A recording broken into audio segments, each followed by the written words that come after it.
there are research-based, science-based frameworks for risk communications. And this is what we're doing. We're communicating risk, right? And in a crisis, in an emergency, it's usually a new risk. So people don't know about it. But we know what makes people very excited and frightened if it seems unfair. So in places where there's been humanitarian situations, displacement, food insecurity, they're already feeling it's unfair, right? And then having this on top. Second, if it affects children and future generations, that decreases trust, right? If it's very urgent or deadly, like Ebola, it's absolutely, very difficult to deal in that situation. So what we need to do in a new emergency, a new threat, is basically you need to communicate every day through trusted interlocutors. You must say what you know, what you don't know, and what you're doing to support them or to find out. But if you do this regularly every day by trusted people, over time, they disengage that threat level and they come down a little bit, right? So that's number one. But you must also give people something to do. That is another way of getting them more engaged, right? So whether it's to come and listen tomorrow, or to, if you have symptoms, to do something, or to be alert if somebody's sick in your community, this is how you can get help for them. This is where you can take people who are sick. So all of that has to be in that risk communications, right?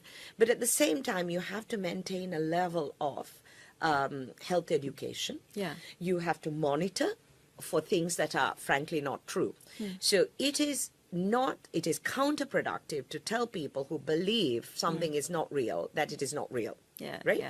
Acknowledge what they're saying and then bring and come to a space together with them to explain to the best of our knowledge, this is what we know. At least please try to listen to this, but I'm not contradicting your beliefs, right? And you also have to accept when you are doing communications, particularly emergency communications, having people oppose you is the norm. So you cannot do communications if you have thin skin. You cannot do it. You have to wake up every morning with a fresh slate, bring your confidence and your A game, but don't bring your ego. So you must do it for the right purpose. You know, my badge is health for all. So I know why I'm here. I know why I take the hits. But it's also not, it's also a very gratifying thing to do. Absolutely. To bring some relief through the knowledge you have and through the patience and the compassion you have to people who are genuinely frightened. And you have to understand people lash out when they're most frightened. When do you lash out? It's when you're upset, right? I mean, when things are not going the way you anticipate, then you do get anxious and you do get scared. So if that's the rule for you, why can't it be the rule for other people? So again, take a chill pill. Take a breath. That's good advice.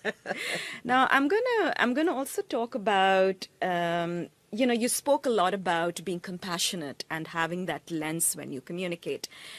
Now, my team here, I lead the social media team, and we constantly see attacks on science, attacks on scientists, trolling, and really difficult content online when we put out some advice or we put out some information. And then at the same time, we are also telling WHO scientists to communicate more, to engage with these audiences who can have opinions that can also be very unkind. So how does one really show up on a day-to-day basis with care, with humility, and like you said, taking that hit? It's not easy for everybody. You know, I always say people have lots of problems. Hundreds of problems every day. But when they have one serious health condition, they only have one problem. So you are actually interacting people on one of the most important things in their lives, their health and their life and death situations. So remember, we are in the public domain, right? We're not trying to sell a harmful product. We're trying to help people. First of all, don't frame it as attacks. Frame everything you hear that you find disturbing as feedback, because that's what it is. They may not tell you what they feel, but what they're saying, the messages underneath that is either fear, is suspicion, is mistrust, right? It's insecurity, it's a personal, spiritual or personal belief, and people have a right to that. right? So our job is to continue, and there is an optimal moment for you to come into the conversation again and to acknowledge. You must always acknowledge people's concerns, not their messages. Not messages. I've been very strong on this. Yeah, you've been very strong on not this. message-based Yeah. communications. Figure out what the concern is and address the concern. Yeah. Right? Yeah. So I think reframing, understanding that we are in public service for the most valuable asset that we have as humans, health, right? Yeah. And be strategic in who communicates, when we communicate, when we come back. Obviously, if something is growing and it's factually untrue, Yeah. don't attack the messenger. Yeah, Don't attack the message. Just calmly say, well, to the best of our knowledge, we have no evidence this thing caused harm in this group, but always seek medical advice. You know, the right to your own belief system was a fundamental right. Nobody can tell you what to believe.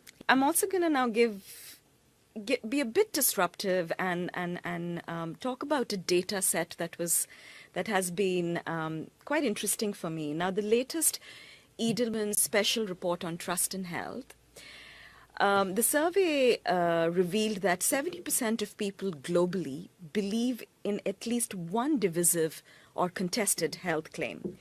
These could be about anything, about vaccines, medicines, etc.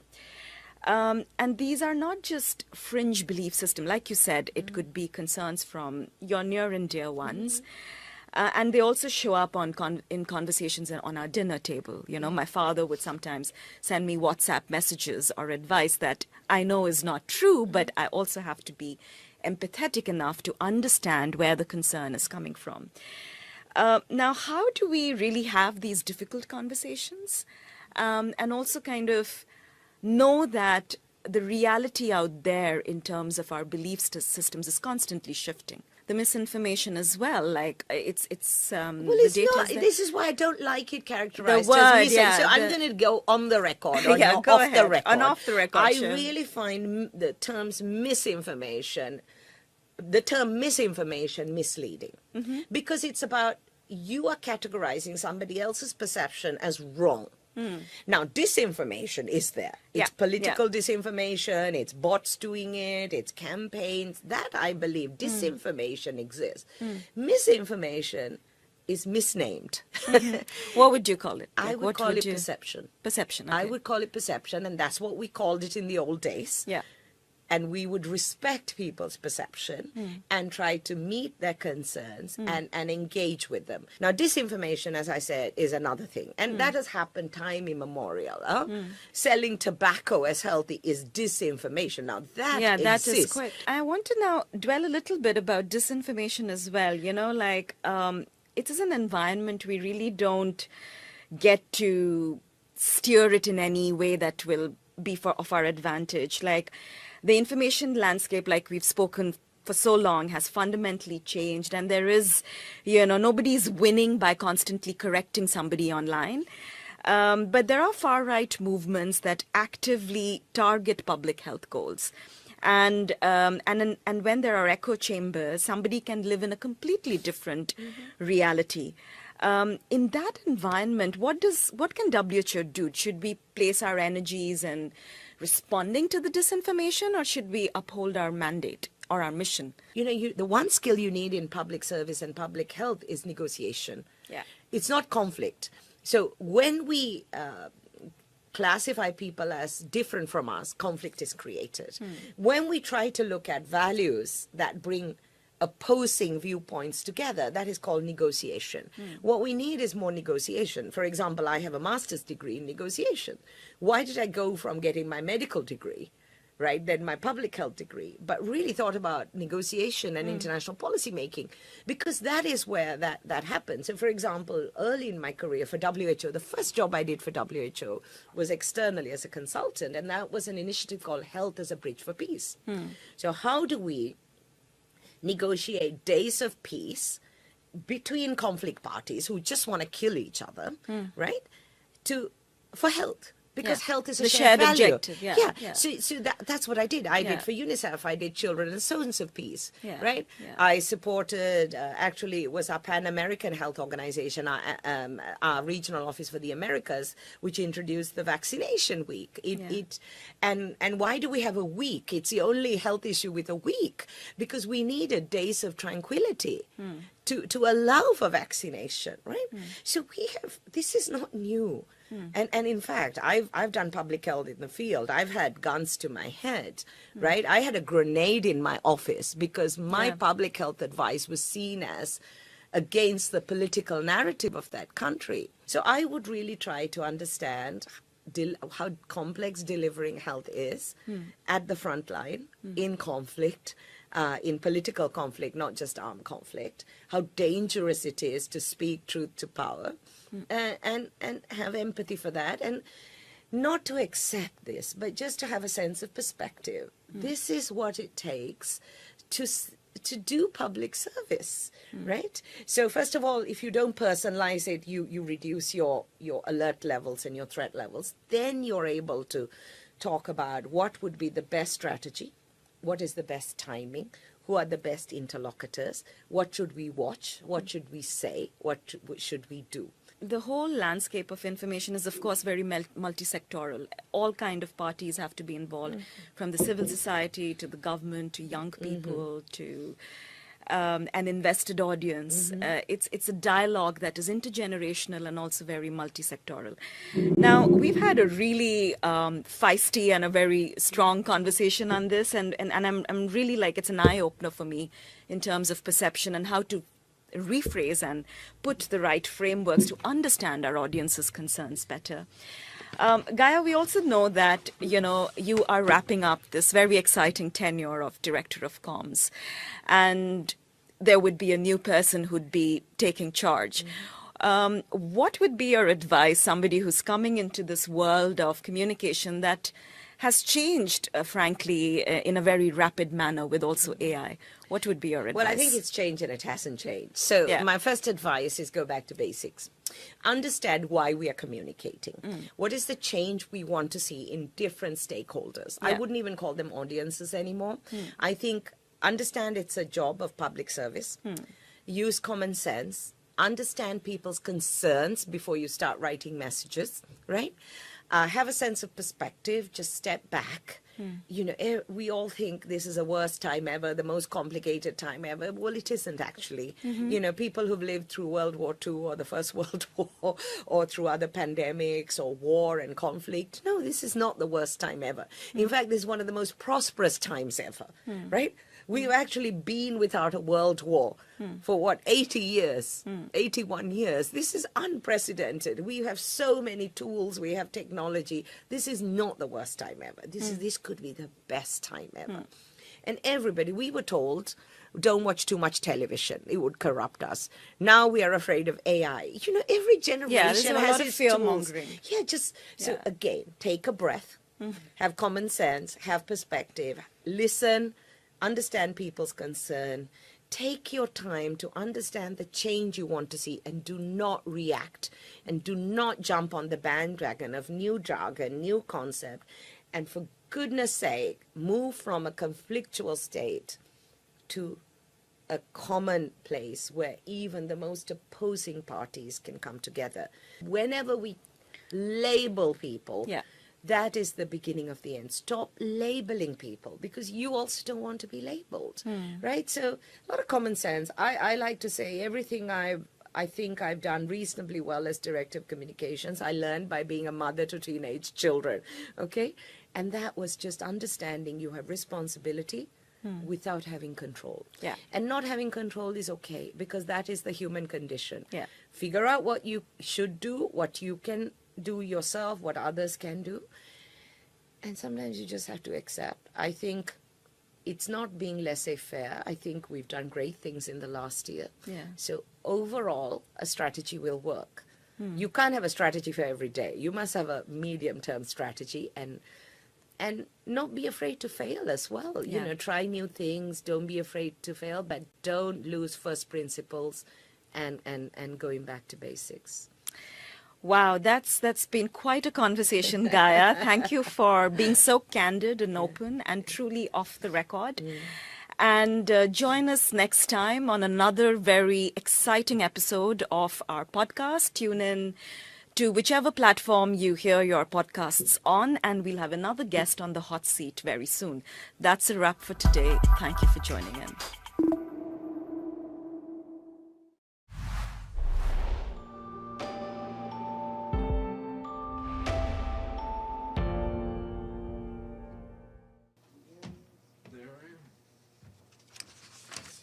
I keep wanting to wish you a happy Friday, but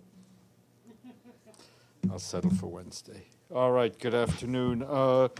Tomorrow we'll have as our guest, Maria Jose Torres, the UN resident coordinator in Colombia. She will join us virtually and will give us an update on our response following the recent earthquakes. And also, very likely, and I will confirm this a bit later this afternoon, we will have the Secretary General tomorrow, 9:45 a.m., at the Security Council stakeout to give us an update on our efforts regarding the devastating Ebola outbreak in the Democratic Republic of the Congo. We will confirm that a bit later today. And just staying on Ebola, our colleagues at the Office of the Coordination of Humanitarian Affairs tell us that we and our partners are continuing to support the government-led efforts in Burundi to prepare for the potential spread of Ebola in that country. While Burundi has not reported any confirmed Ebola cases, the country remains at higher risk due to its proximity to the affected areas in the DRC and continued cross-border population movements. Preparedness efforts include strengthening surveillance at points of entry through temperature screening and deployment of thermal scanners, including at the airport in Bujumbura. We're also training healthcare providers, including nurses and community health workers, as well as journalists. Also, nearly 30,000 Ebola prevention posters have been distributed in 3 languages, Kirundi, Swahili, and French. Meanwhile, the World Health Organization and its partners are supporting the national authorities in Burundi in updating their Ebola response guidelines and strengthening lab procedures for the safe collection and transportation of any samples. At the end of June, you may recall Tom Fletcher, our emergency relief coordinator, released $2 million from the UN Central Emergency Fund to bolster the preparedness efforts in Burundi. Today marks 15 years since the terror attack on the UN house in Abuja in Nigeria. On that day, on August 26, 2011, is a day we have not forgotten. 15 years ago, 13 of our colleagues were killed in that terror attack. In addition, 10 other people who were also in the building perished. Many others were injured. To mark the grim anniversary, a remembrance ceremony was held today at the new UN house in Abuja. Speaking at the event, our resident coordinator in Nigeria, Mohammed Malik Fall, said, "We remember those we lost, not only for how they died, but also how they lived with courage and compassion." We joined him in paying tribute to those who were injured, those who witnessed the bombing, and those who lost friends and colleagues and family, noting that for many, the shock and the trauma of that day remain. 15 years on, a number of suspects remain before the courts in Nigeria, but no convictions have been handed out to date. We have not forgotten, and we will continue to push for those responsible to be held to account. Turning to Asia, I can tell you that the Secretary General is saddened by the severe flooding that we saw earlier today in Nepal and in China, which has claimed many lives, left people missing, and caused widespread destruction. He extends his condolences to the families of the victims and wishes a swift recovery to those injured. He expressed his solidarity with all those affected. In Nepal, we, along with our humanitarian partners, under the leadership of the UN resident coordinator in that country, Lila Pieters Yaya, are coordinating the relief efforts. This is being done in support of the government-led response in an effort to meet what will clearly be massive humanitarian needs. 2 staff from the World Health Organization are already on site with enough medical kits for about 10,000 people for 3 months, as well as tents and logistics support. Starting tomorrow, the World Food Program and UNICEF are also deploying staff and trucks carrying relief supplies. Our humanitarian partners are also mobilizing. Save the Children started deploying staff to Nuwakot district, and the Nepalese Red Cross has dispatched some 200 emergency shelter packages. Our colleagues at the UN Development Program are mobilizing data management support as well as dispatching UN volunteers. The humanitarian community is also on standby to provide additional support as the needs become clearer. We're also supporting efforts to rapidly assess the scale of the disaster. The Resident Coordinator's Office and OCHA's regional office are helping secure satellite imagery and analysis over the area that was impacted by these floods. Our UN office in China is also reporting damage and significant number of casualties and destruction in the Tibet Autonomous Region of China. We, of course, stand ready to assist the government-led efforts in China. This morning, you will have heard from Ramiz Alabkarov, the acting special coordinator for the Middle East peace process. He briefed Security Council members via video link from Jerusalem. He said that while talks continue on the implementation of Security Council Resolution 2803 and the comprehensive plan to end the Gaza conflict, the ceasefire remains fragile. Around two-thirds of Gaza remains inaccessible and subject to severe access restrictions, leaving civilians in Gaza confined to overcrowded and insecure areas, as we often tell you. Mr. Alabkarov called for the urgent action to address key bottlenecks affecting humanitarian operations, including access, supplies, and, of course, funding. He called on all parties to fulfill their commitments and stressed the need for enhanced coordination among all stakeholders. Meanwhile, the situation in the West Bank continues to rapidly deteriorate amid large-scale Israeli settler attacks against Palestinian communities. Mr. Al-Akbarov called on Israel as the occupying power to ensure the protection of civilian population, to hold perpetrators to account. And just to give you a bit more granularity on our efforts to continue to provide assistance to Palestinians in needs in Gaza wherever possible, and despite all the operational constraints we often talk to you about. Our humanitarian colleagues tell us that over the past 2 weeks, that's between the 10th and the 23rd of August, our partners leading on water, sanitation, hygiene, distributed thousands of kilograms of laundry detergent, hygiene kits, and other essential supplies. Our partners are also distributing more than a dozen low-water consumption mechanical washing machines for communal use. On education, we have some encouraging news. With support from our humanitarian partners, grade 12 students in Gaza who missed the June examinations have been able to sit for their final secondary school examination for the first time since the onset of the hostilities. That was done with the assistance of our partners. Some 9,000 girls and boys are sitting for the in-person exams, which began on August 15th. Meanwhile, during the second and third week of August, our humanitarian partners distributed stationery kits and school bags to about 15,000 students attending some 7 secondary schools in Gaza.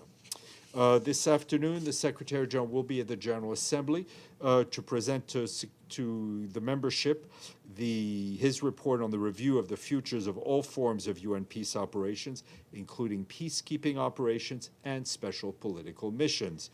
This report was mandated by the Pact for the Future and draws on extensive consultations with member states, our own missions, the wider UN system, regional partners, and civil society.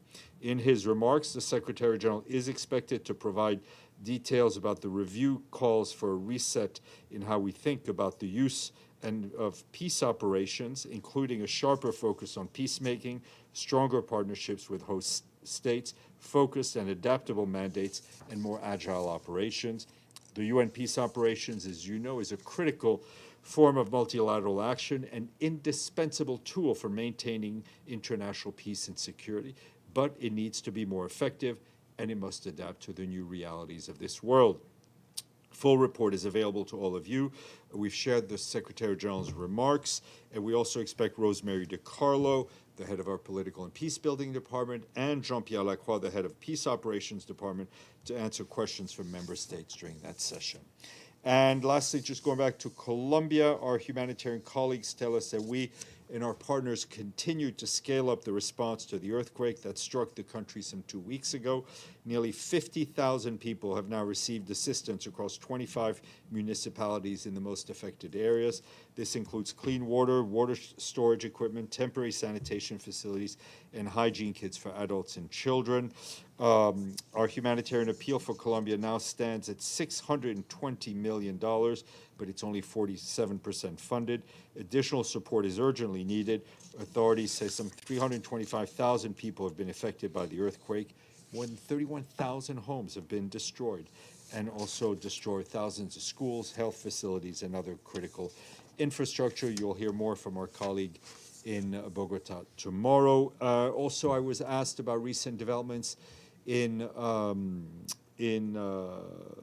Syria regarding the government in Damascus and the Syrian Democratic Forces.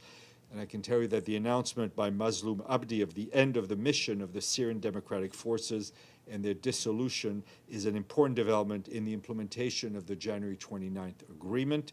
The Secretary General reiterates the readiness of the UN to support its further implementation and progress on the ground. Secretary General underlines the importance of Syria's political transition proceeding in full respect for Syria's sovereignty, its territorial integrity, and involving all Syrians in shaping the country's future. Basta. Yes, Sidi. Thank you, Steph. First, does the Secretary General have any comment on this terrible fire in Islamabad that killed 14 newborn babies? I mean, it's a tragic accident in the midst of tragedy. The fact that so many newborns were killed just compounds unimaginable pain for the parents. I know the UN team in Islamabad is ready to support the government in any way possible. And was the Secretary General a fan of Dolly Parton's?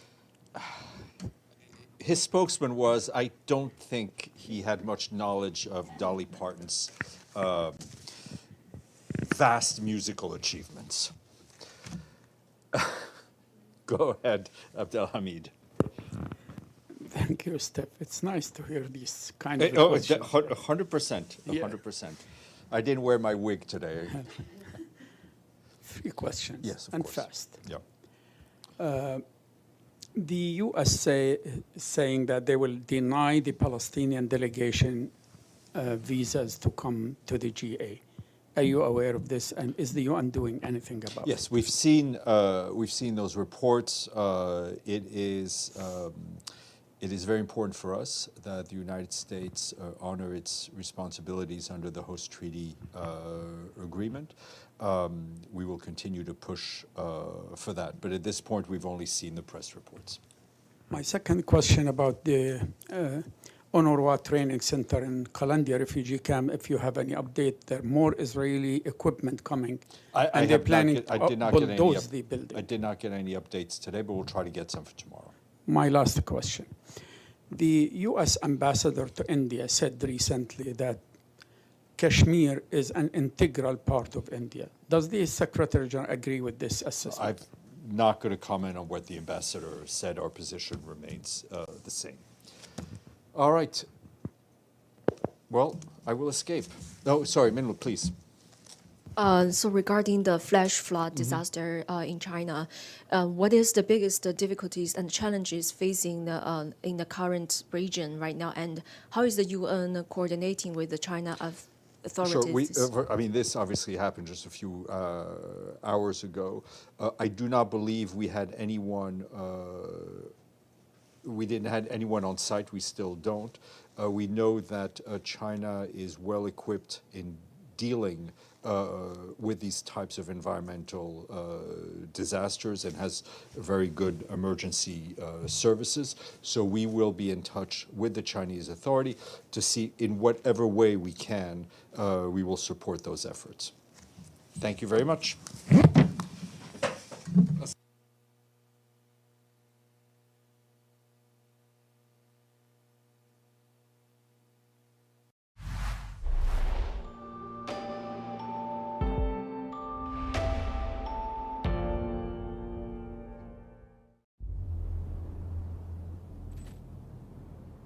Ladies and gentlemen, we face an unprecedented opportunity and a responsibility. We can deliver the greatest impact guided by the robust data, analysis, and evidence. Working together, we can transform a global ecosystem to be more efficient, more inclusive, more resilient, and more sustainable. The world is watching, the need is aging, and the opportunities are immense.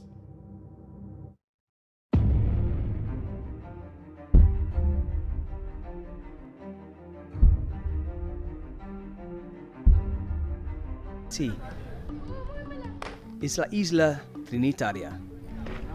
Surrounded by water and plagued by gang violence. Here, the young people have to fight to survive, and opportunities are scarce. Putting them through their paces is a former prize fighter, Yexon Preciado. I try to teach them how life is, how to decide what path to take. I want them to know who to hang out with and who to avoid. In my case, I come from the street, so I teach them how to act on the street and how to behave at home.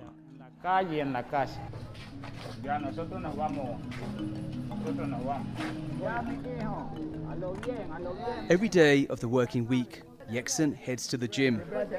Walking through the streets of La Isla Trinitaria, everybody knows him.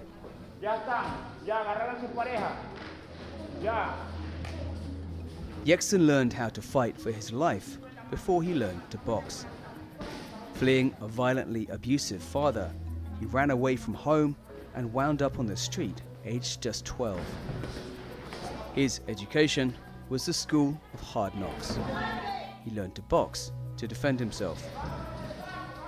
For that reason, he wants to teach these kids to roll with the punches, to prepare them for life's blows. His mission now is to teach these kids to box, so they can avoid the dangers of the street.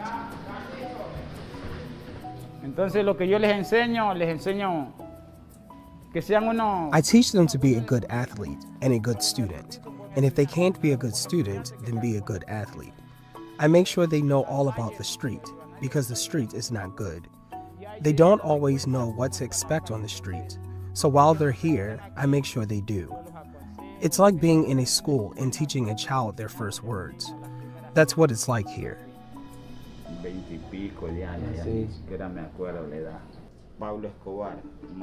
Preciado was a middleweight amateur turned professional boxer known as El Destructor. He hung up his gloves in 2007.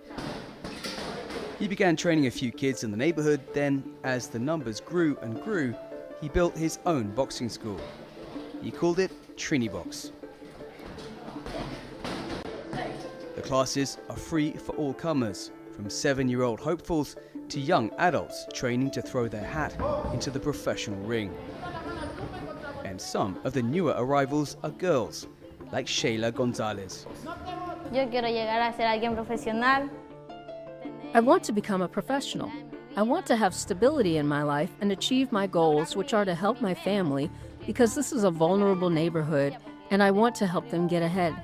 Quiero sacar a flote. Aquí la Isla Trinitaria tiene muchos talentos. There is a lot of talent on La Isla Trinitaria, but as long as there are no resources, no one to support us, there will be people who choose to go down the wrong path and don't focus on the future. Even so, I believe that La Isla Trinitaria is not as bad a place as they make it seem. No es un lugar tan malo como lo hacen ver.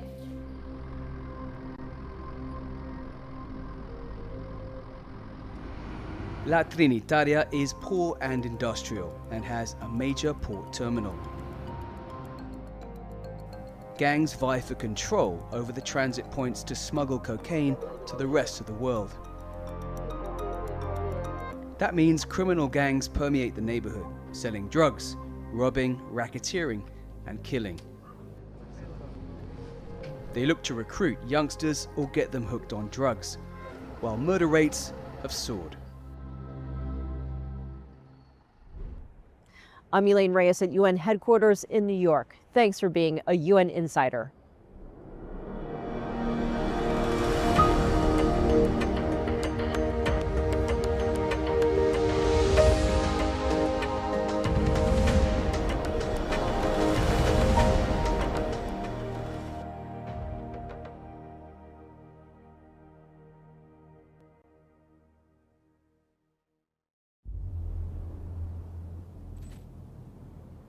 Ladies and gentlemen, we face an unprecedented opportunity and a responsibility.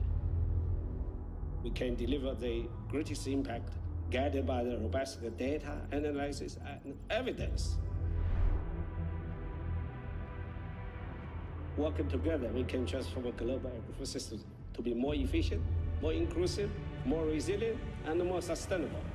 The world is watching, the need is aging, and the opportunities are immense.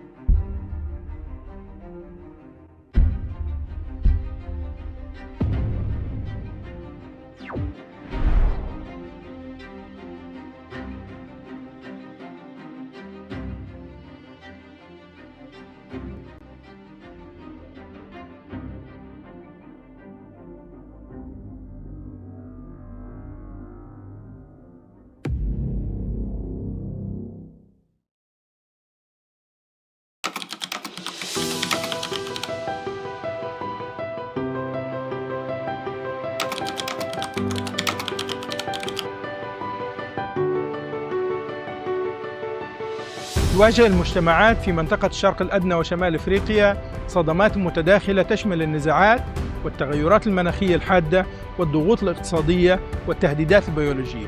ومن خلال الأولوية الإقليمية الرابعة المتمثلة في بناء القدرة على الصمود في وجه الصدمات المتعددة، تعمل منظمة الأغذية والزراعة على دعم الدول للانتقال من الاستجابة للأزمات إلى توقع المخاطر والحد منها، مع الحفاظ على الجاهزية للاستجابة السريعة عند وقوع الطوارئ، بالاستناد إلى 5 محاور مترابطة، وهي تحليل المخاطر وتعزيز حوكمة الحد من مخاطر الكوارث، والحد من المخاطر والهشاشة، والتأهب والاستجابة للطوارئ، ونهج الصحة الواحدة لمواجهة التهديدات البيولوجية. 4 of which are very much aligned with the Sendai framework for disaster risk reduction. The first area of our work is to make sure that resilience programming in the region is informed by timely and accurate evidence. And the way we do that is to conduct assessments, make sure that we have knowledge of our risks and threats in the region. The second area of our work is to develop the governance of risks. The way we do that is to ensure that governance mechanisms and regional coordination mechanisms are well informed, capacitated, and we provide them an avenue to share experience, but also make sure that they develop well-informed policies and programs. The third area of our work is to reduce the vulnerability and risks. And with that, we work with countries to ensure that their programs are able to reduce risks on the ground, but are also risk-informed when they are developed, and also provide capacity for our colleagues, one of which is disaster risk reduction and anticipatory action. And this is all linked with evidence that is generated from our first area of work, from the capacity of the governments to implement, where we can also, at the third level of our work, ensure that we are able to anticipate response for different predicted shocks and crises from all this information. The fourth pillar of our work is to ensure we have capacity for preparedness to respond to different shocks and crises that we face here in the NENA region. All of them are compounded. Some of the cross-cutting work that we do that is part of the preparedness work that we support also in the country offices is to ensure that quality standards on protection, conflict-sensitive programming, gender inclusion, localization, and all the standards that we need to ensure that resilience programming hits and targets and responds to the most vulnerable groups. The other level of our work is the inclusion and the collaboration across the different sectors through the One Health initiative.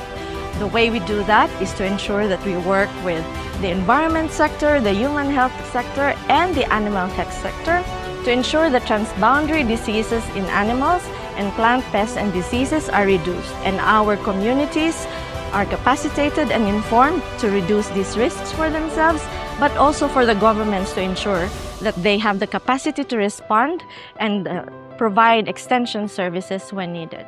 وخلال عام 2025 ساهمت الأولوية الإقليمية الرابعة في تعزيز الجاهزية والاستجابة للطوارئ من خلال دعم التخطيط وتطوير البرامج وتعزيز القدرات الفنية والتشغيلية في الدول ذات الأولوية، بما مكن فرق العمل من التحرك بسرعة وفاعلية أكبر. كما ساهمت الأولوية الإقليمية الرابعة في النداء العالمي لعام 2026 لدعم نحو 29.2 مليون شخص في مختلف أنحاء المنطقة باحتياجات تمويلية تقدر بحوالي 519 مليون دولار أمريكي. ورسالتنا واضحة: يجب أن تتحول الإنذارات المبكرة إلى إجراءات مبكرة، وأن تترجم الجاهزية إلى استجابة سريعة وفعالة لحماية سبل العيش وضمان استمرارية النظم الغذائية خلال الأزمات.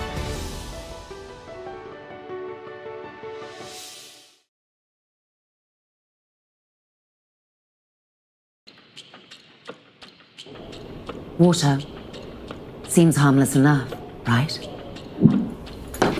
It's part of everyday life, in our homes, journeys, work, and our play.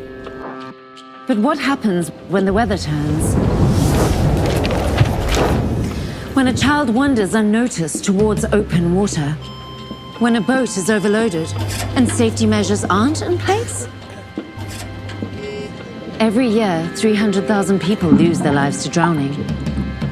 A quarter of these deaths are children under the age of 5, and over 90% happen in low and middle income countries. These tragedies don't have to happen. Drowning is preventable. That's why WHO has developed a practical tool for policymakers to help prevent drowning. 7 strategies in one package, known as PROTECT. It's a way for every sector and every country to find the gaps in the systems that help keep people safe around water and close them. Because no single sector can do it alone. Here's where each strategy comes in.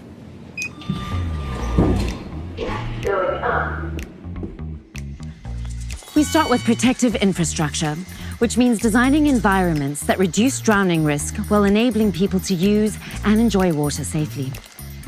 From railings near open water to safer access points for boating and swimming. For a curious young child, something as simple as a fence can save a life. Another focuses on rescue and resuscitation. Building the skills of communities to respond safely when someone is in trouble, while strengthening professional rescue services. Because every second counts. O is all about strengthening occupational safety. Because for millions of people, water is where they work. Fishers, boat crews, people earning a living near rivers, lakes, and coasts.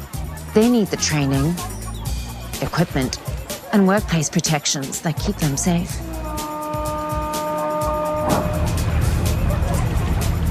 We've arrived at T, and it's all about transport safety.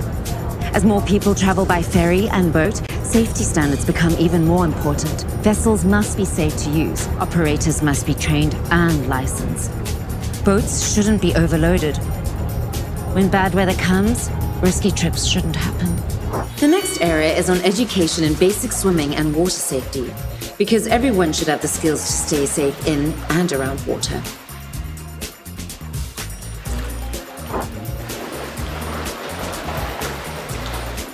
To protect young children, the ones most at risk, we need C, strengthening childcare systems.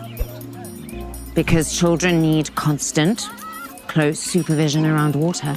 That means safe childcare, trained caregivers, and environments designed to keep children away from danger, especially in communities where homes, schools, and daily life are close to water. The final T is about improving threat preparedness. Because floods and storms don't wait for people to be ready. Early warning systems, clear emergency plans, and prepared communities help people act together before disaster strikes. Drowning is preventable, but prevention only works when all sectors move together. When governments and sectors protect together, hundreds of thousands of lives can be saved.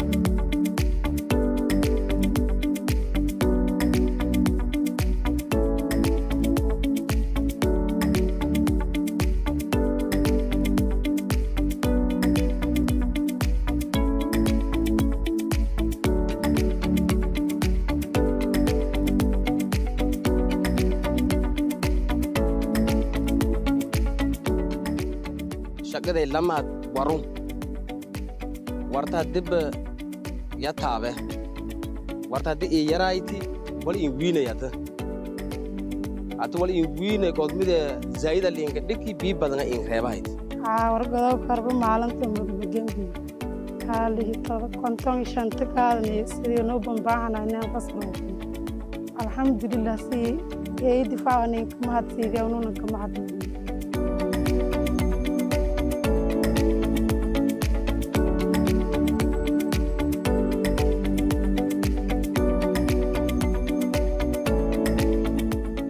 mayna nasiyay is aragdeeda abuur shay tababar shay mayna nasiyay gaabkii dhan abuuro faday aragdeeda idagii aragdeeda ka baha faday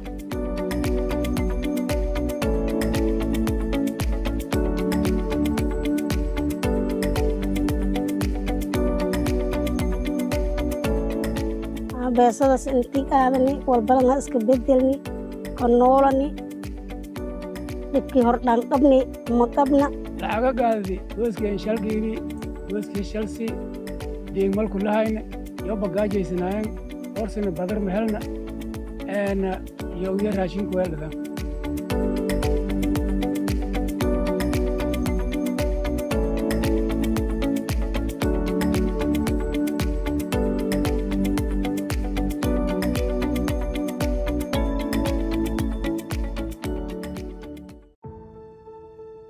Everyone deserves good health and the highest possible standard of care.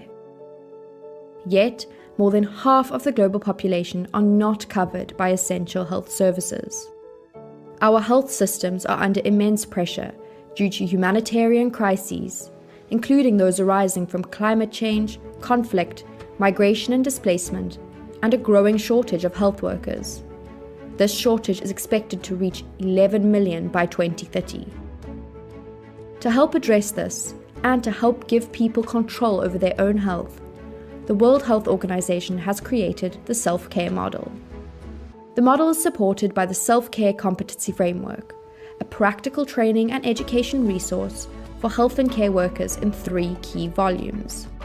Volume 1 outlines the behaviors and competencies health and care workers need to support self-care, with a focus on holistic care, human rights, ethical practice, gender equality, and lifelong wellness.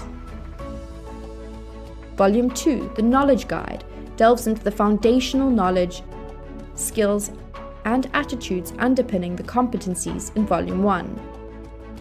And Volume 3, the Curriculum Guide, offers practical resources for developing training programs in alignment with the principles of effective healthcare education. Self-care includes self-care actions, which include healthy habits, practices, and lifestyle choices, and self-care interventions, evidence-based tools that provide people with additional options and choices. These include self-administered injectable contraception, over-the-counter contraception, self-monitoring of blood pressure, self-testing for HIV, and self-sampling for HPV. Self-care does not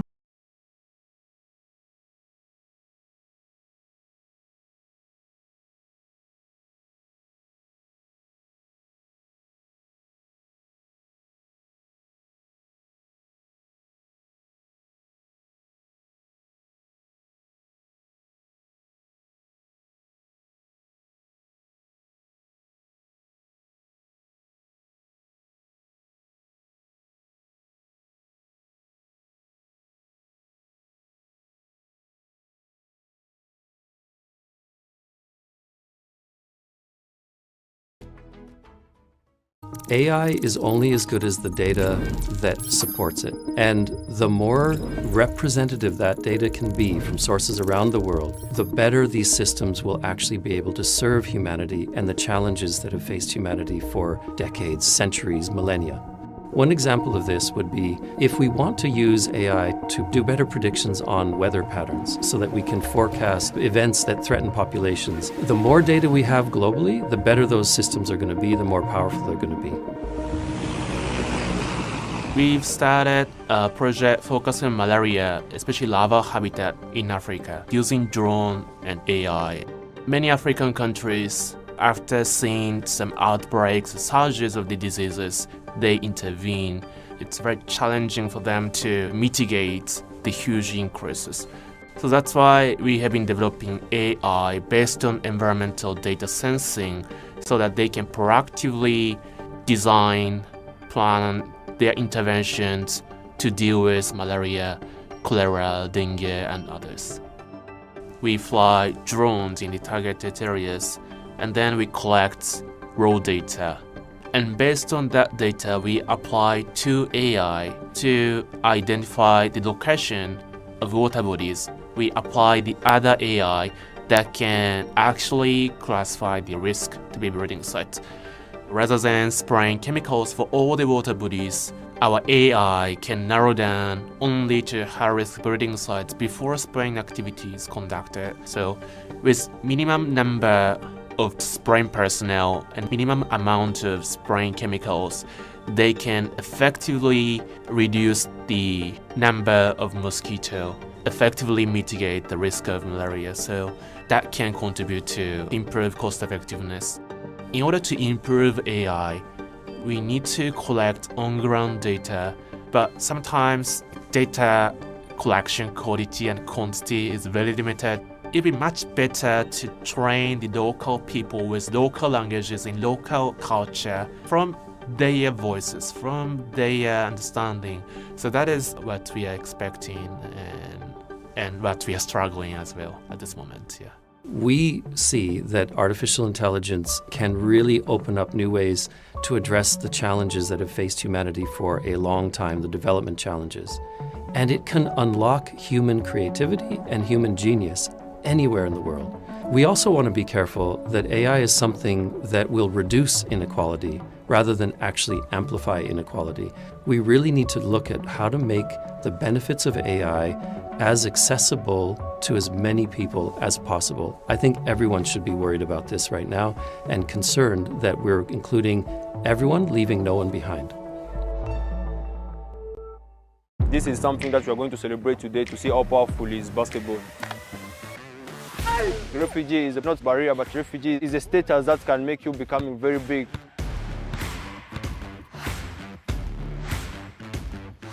My name is Stefan Kulimushi, 19 years old. We are at Makindye Military Court. This is our basketball court where we used to train and make our session. We came to celebrate, to play, to show what basketball did to us as refugees. As Nelson Mandela said, sport is a very big tool to change the world. Most of kids are coming from a country where they have war. Like me personally, I'm from the Republic Democratic of Congo. We are facing many security issues. When we are here, we are feeling in peace.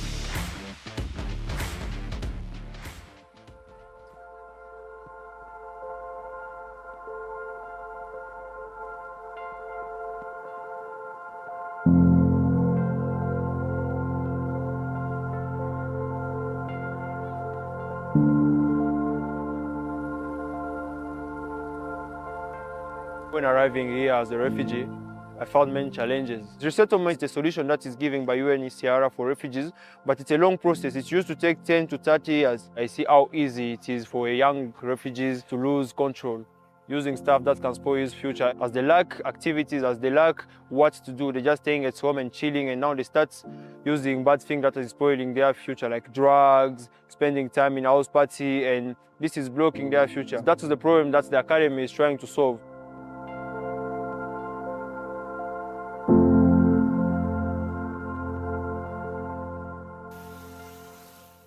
We started this program because you will see this area, it's where most refugees are staying. Me and my teammate Jonathan, with the background that we have as professional basketballers in Congo, we wanted to use our passion to change the life of those refugees by creating an academy.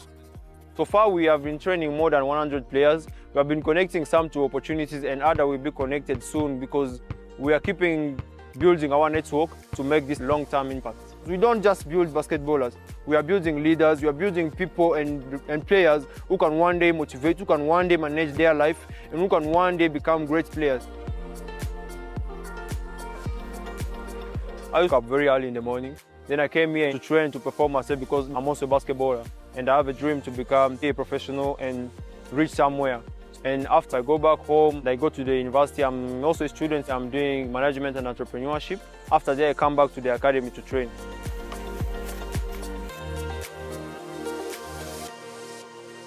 Since 17, I'm struggling myself. And at 11, I lost my father. So it means like I'm not someone who used to complain on my challenges. I'm someone who used to use my challenges as fuel. When I saw the opportunity of Young Leader for the SDGs, I can apply for these opportunities. It's for advocate our voice of refugees, to advocate to other refugee youth, to believe in themselves, to carry projects that they have, and to show them that everything is possible. Age, barriers, your status, your nationality, where you come from is not the limit. You have the right to feel included as everyone. When we are flying from our country to insecurity, yes, of course, we are leaving income, we are leaving house, but we are carrying talent with us.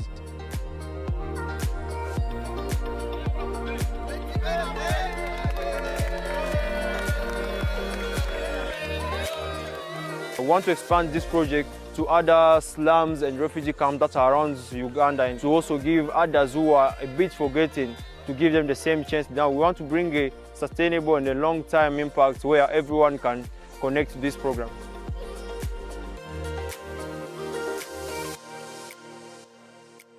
The UN Human Rights Office has published a report on the grave human rights abuses suffered by the hundreds of thousands of people trafficked into scam operations, mostly in Southeast Asia, as well as far beyond.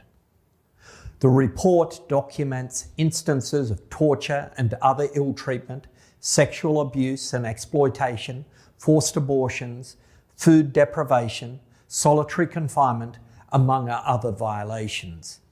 Satellite imagery and on-ground reports show that nearly 3/4 of the scam operations are in the Mekong region, which have also spread to some Pacific Island countries and South Asia, as well as Gulf states, West Africa and the Americas. The report details the experiences of some of the victims. One person from Sri Lanka relates how those who failed to meet monthly scamming targets were subject to immersion in water containers, known as water prisons, for hours. Others recounted being forced to witness or even conduct grave abuse of others as a means to ensure compliance. One Bangladeshi victim said that he was ordered to beat other workers, and a victim from Ghana recounted being forced to watch his friend being beaten in front of him. This litany of abuse is staggering and at the same time heartbreaking.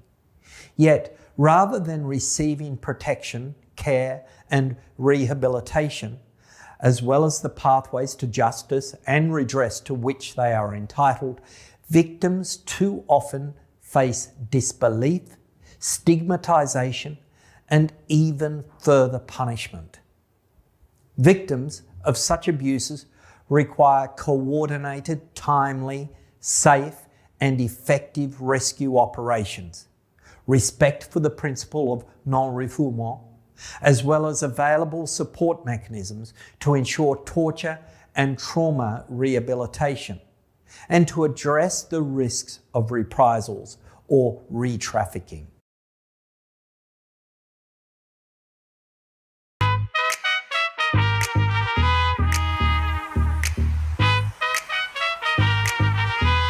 My company is a woman-owned company. We have developed an innovative solar drying technology. With this innovation, we try to avoid food waste on the farm. I'm Elizabeth Cortez, founder and CEO of CREIDB. I'm a chemical engineer and I had a doctorate. I am a scientist. In Mexico, 30% of the food production is wasted on the farm. We decided to mix our technology knowledge and our Mexican cuisine to address this problem. We produce several products, especially formulated to improve the consumer's diet, to reduce the consumption of sugar, fat, and sodium. We have developed bee honey with different flavors, seasoned sea salt, snacks with dehydrated fruits and vegetables. We are a sustainable company with sustainable and healthy products. We are a woman-owned company. They didn't consider a woman could be a leader, could be a scientist. But we learn how to survive to these problems.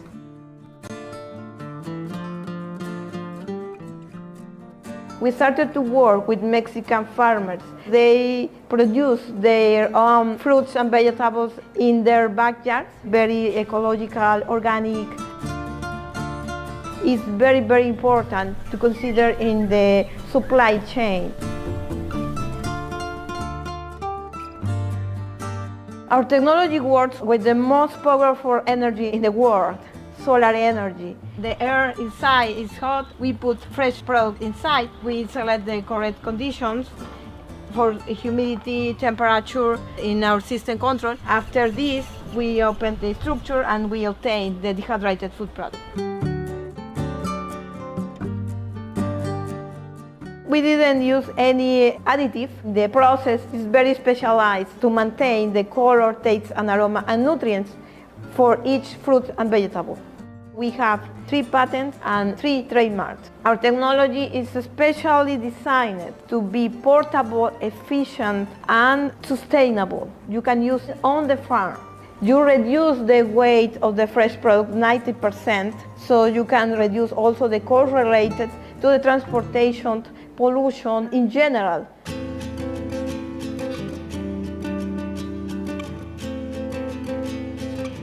Here in Yucatan, I have the support to develop the company, to develop the technology too. And I have the inspiration of the Mayan culture because they use the solar energy. You can see the sun is very important in the city. And the Mayan culture is part of the flavors in our food products.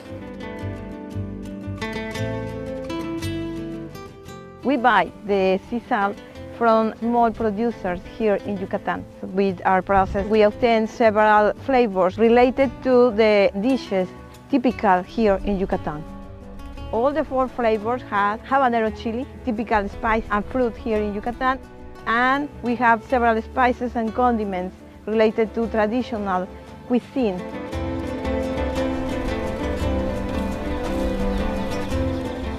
We here have natural bee honey. We combine fruits and vegetables dehydrated. We produce flavor for each honey.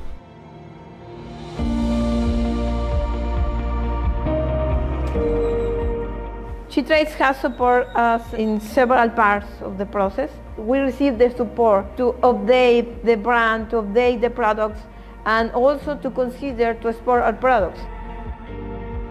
We have participated in several trade fairs here in Yucatan, also in Mexico.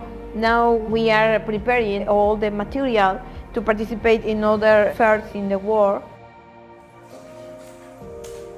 We are ready to export and we are obtaining the certifications to the new markets. We would like to enter to the European market and also the Arabic market.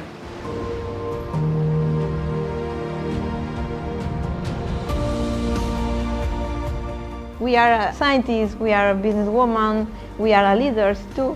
We'll be very happy if we can inspire other women to start a company, to make a movement in a positive way, to have a change in the world.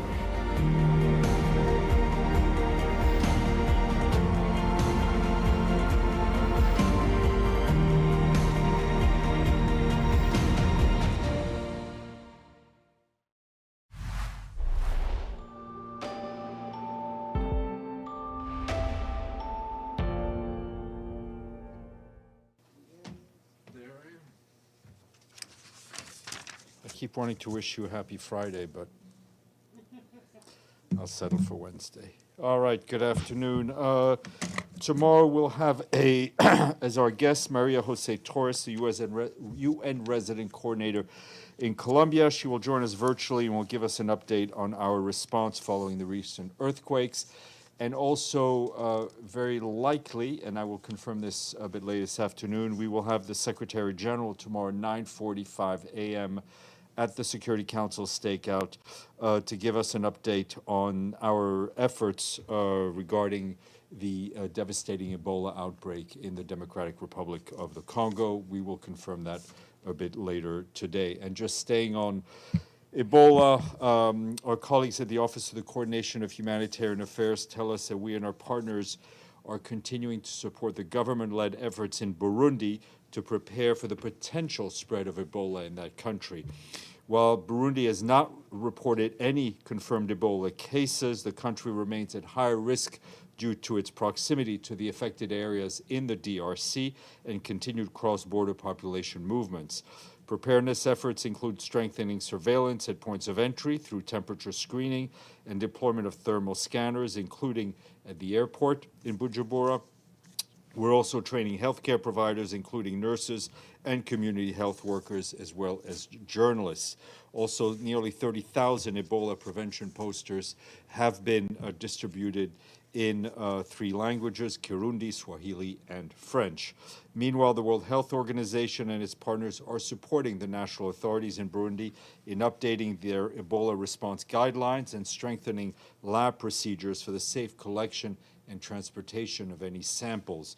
At the end of June, you may recall Tom Fletcher, our emergency relief coordinator, released $2 million from the UN Central Emergency Fund to bolster the preparedness efforts in Burundi.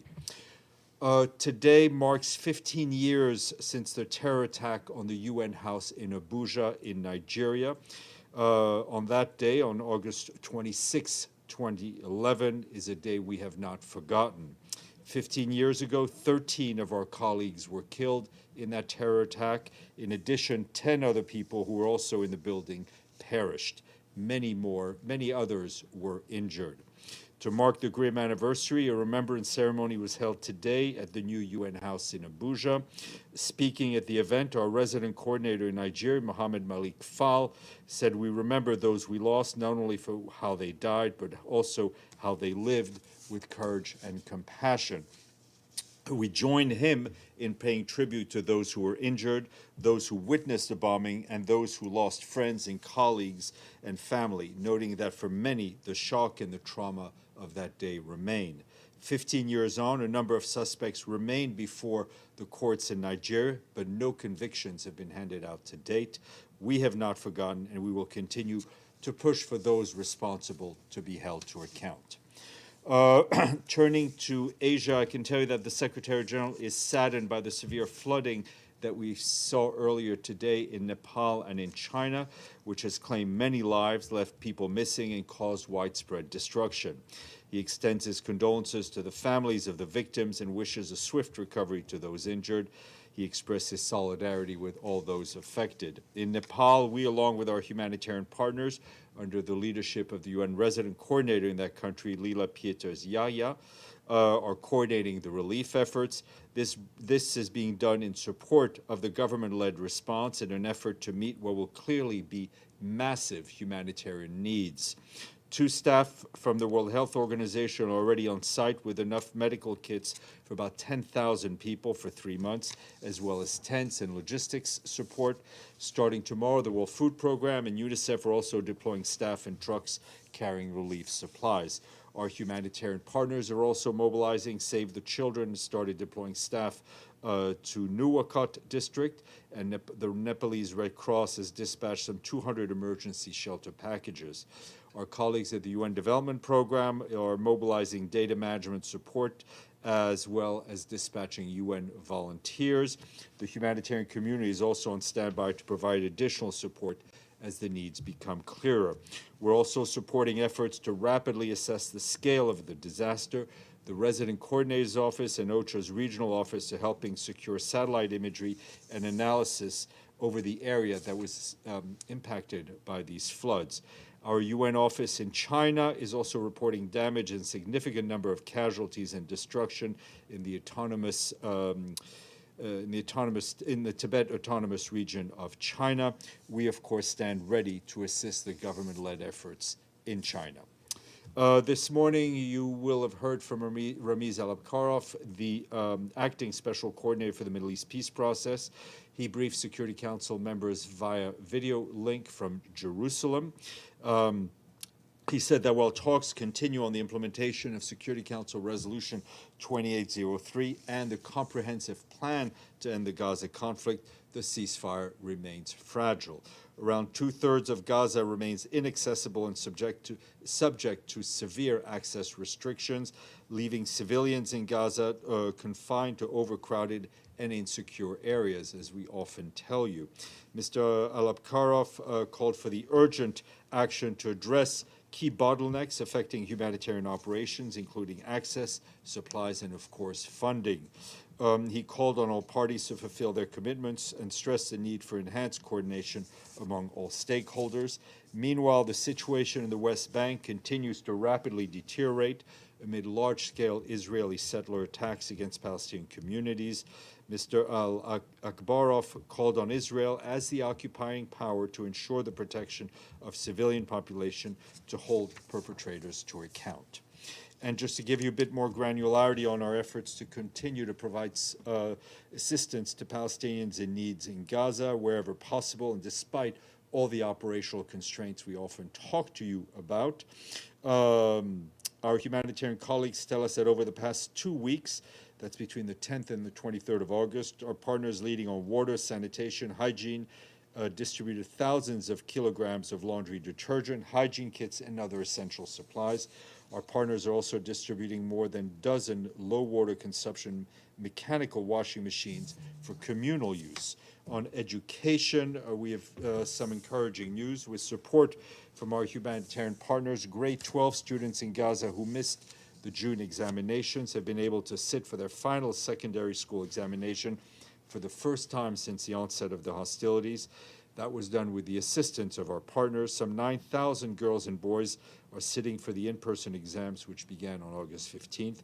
Meanwhile, during the second and third week of August, our humanitarian partners distributed stationery kits and school bags to about 15,000 students attending some 7 secondary schools in Gaza.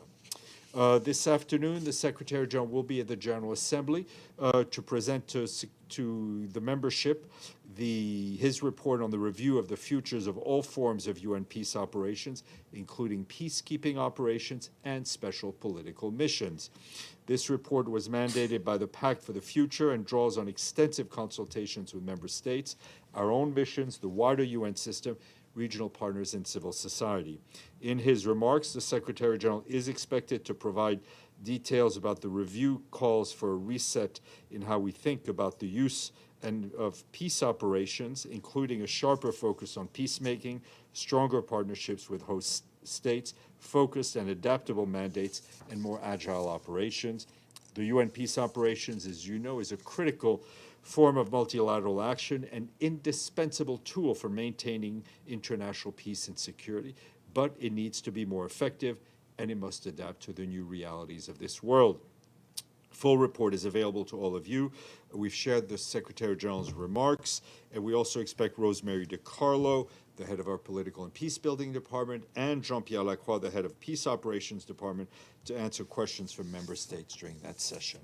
And lastly, just going back to Colombia, our humanitarian colleagues tell us that we and our partners continue to scale up the response to the earthquake that struck the country some 2 weeks ago. Nearly 50,000 people have now received assistance across 25 municipalities in the most affected areas. This includes clean water, water storage equipment, temporary sanitation facilities, and hygiene kits for adults and children. Our humanitarian appeal for Colombia now stands at $620 million, but it's only 47% funded. Additional support is urgently needed. Authorities say some 325,000 people have been affected by the earthquake. More than 31,000 homes have been destroyed, and also destroyed thousands of schools, health facilities, and other critical infrastructure. You'll hear more from our colleague in Bogota tomorrow. Also, I was asked about recent developments in Syria regarding the government in Damascus and the Syrian Democratic Forces. And I can tell you that the announcement by Mazloum Abdi of the end of the mission of the Syrian Democratic Forces and their dissolution is an important development in the implementation of the January 29th agreement. The Secretary General reiterates the readiness of the UN to support its further implementation and progress on the ground. Secretary General underlines the importance of Syria's political transition proceeding in full respect for Syria's sovereignty, its territorial integrity, and involving all Syrians in shaping the country's future. Basta. Yes, Edie. Thank you, Steph.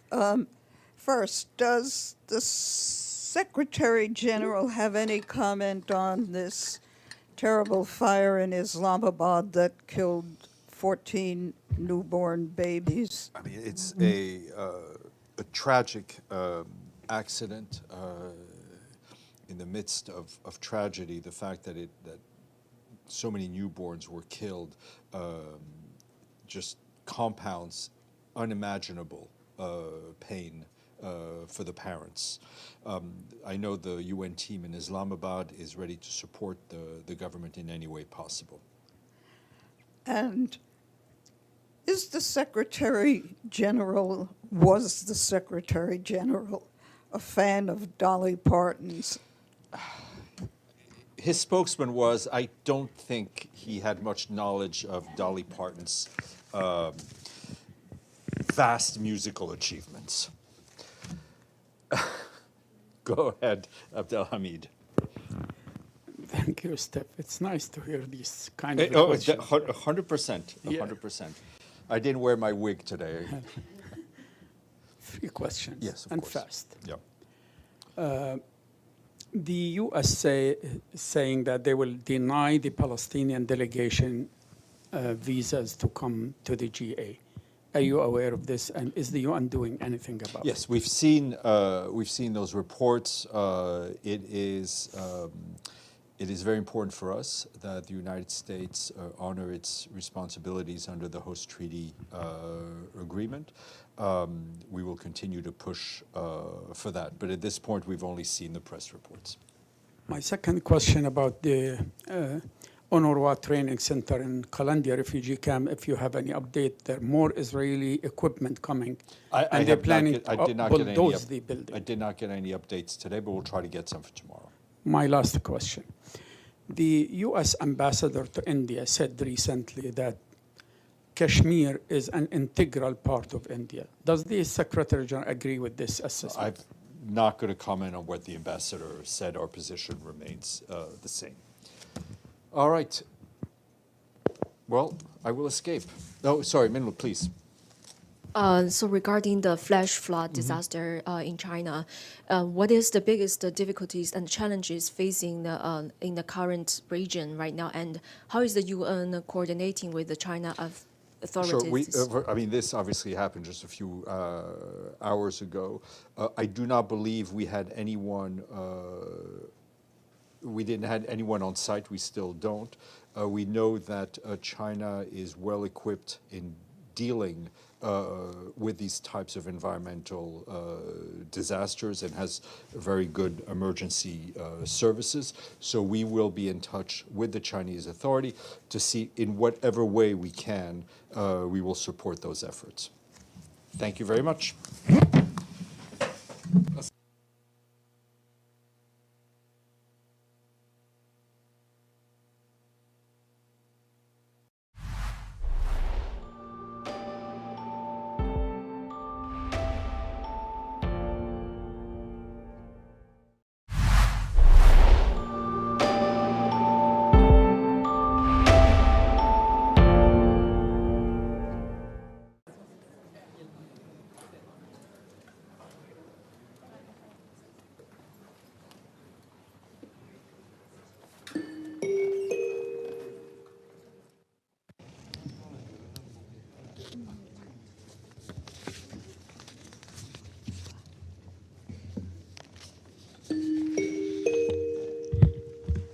The 10,214th meeting of the Security Council is called to order.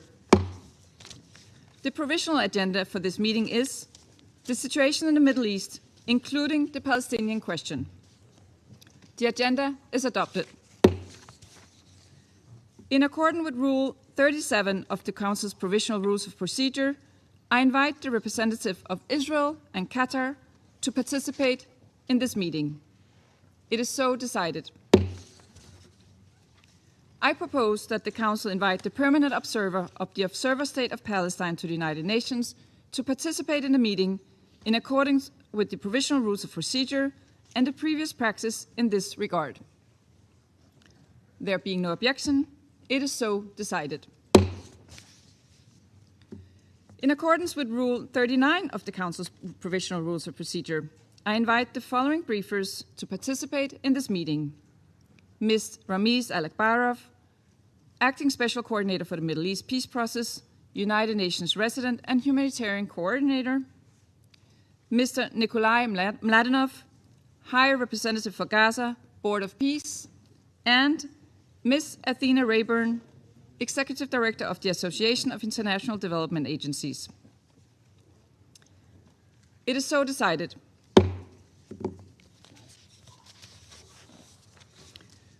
The Security Council will now begin its consideration of item 2 of the agenda. I now give the floor to Mr. Ramiz Alakbarov.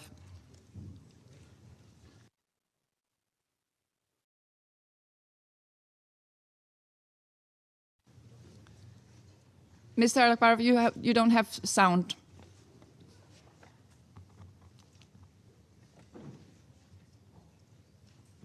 Nope.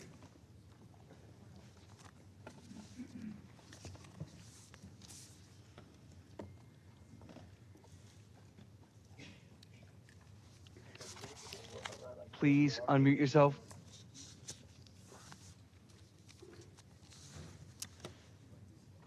Nope, it's not working.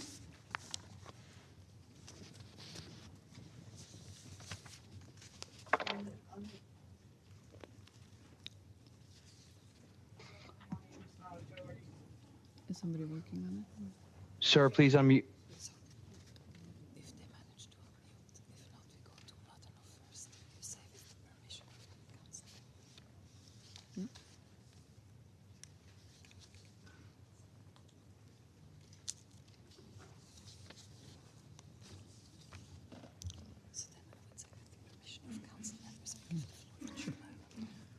All right, it seems we have a little technical issue here with the permission of council members. I'll suggest to just continue with the second speaker, and then we revert to you, Mr. Alakbarov, just after that. So I'll now give the floor to Mr. Nikolai Mladenov. The floor is yours. Thank you, Madam President. Members of the Security Council, thank you for the opportunity to brief the Council again. When I last appeared before you, I said that the credibility of any effort rests on telling the truth, including when it is uncomfortable. I intend to keep that promise today. In March, I reported that a framework for the decommissioning of weapons existed, and it had been put to the parties. In May, I presented to the Council the 15 articles of the roadmap itself.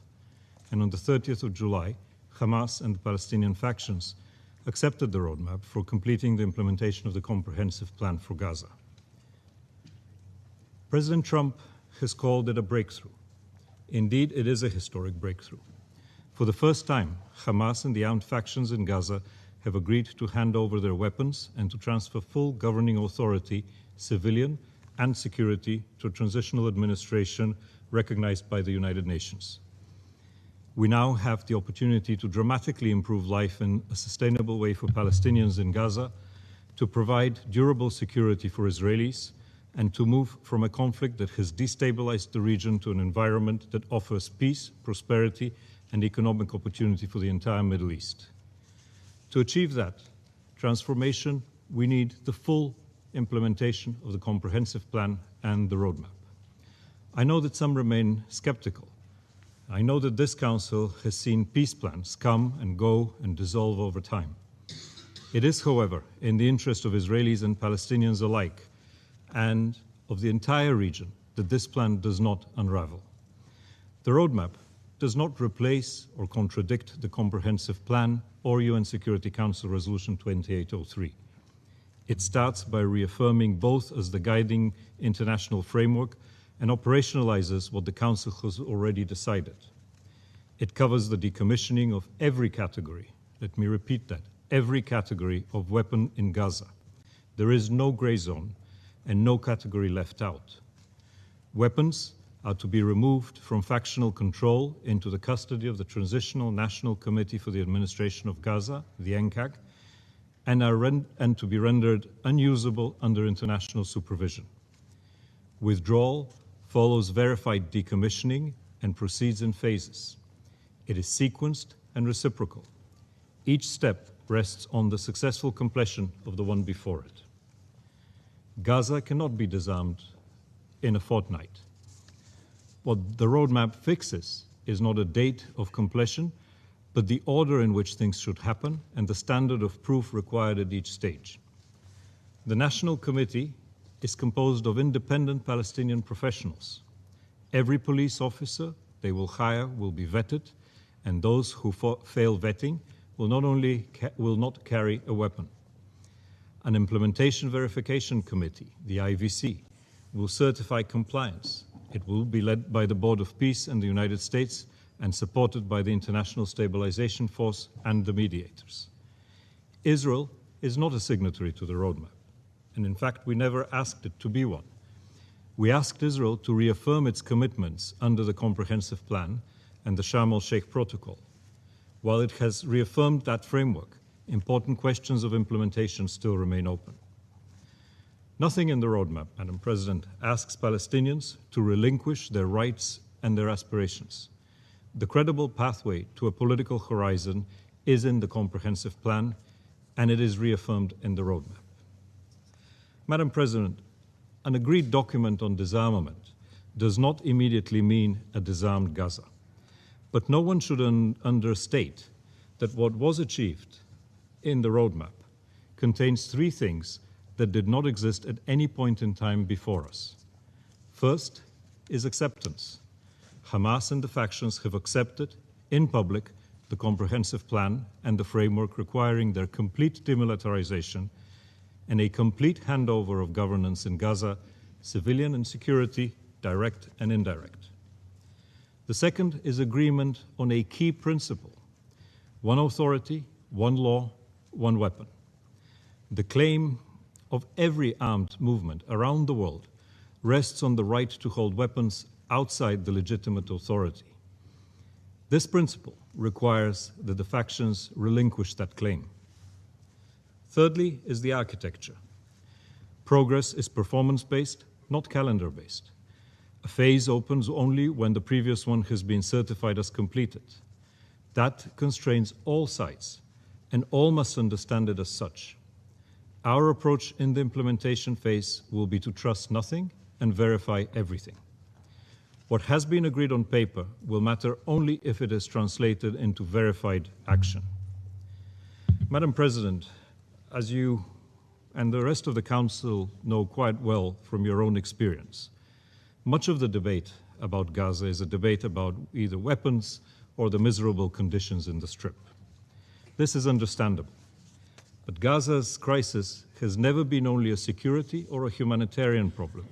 It has always been a political and a governance problem. For nearly 20 years, political authority, military power, and public administration were fused into the hands of a militant faction that built up its arsenal and capabilities. Israel dealt with it as a security problem, to be managed rather than resolved, an approach that neither disarmed that faction nor displaced it, but it preserved it as the only address for everyone in Gaza. The price paid for that status quo of 2 decades was paid in blood.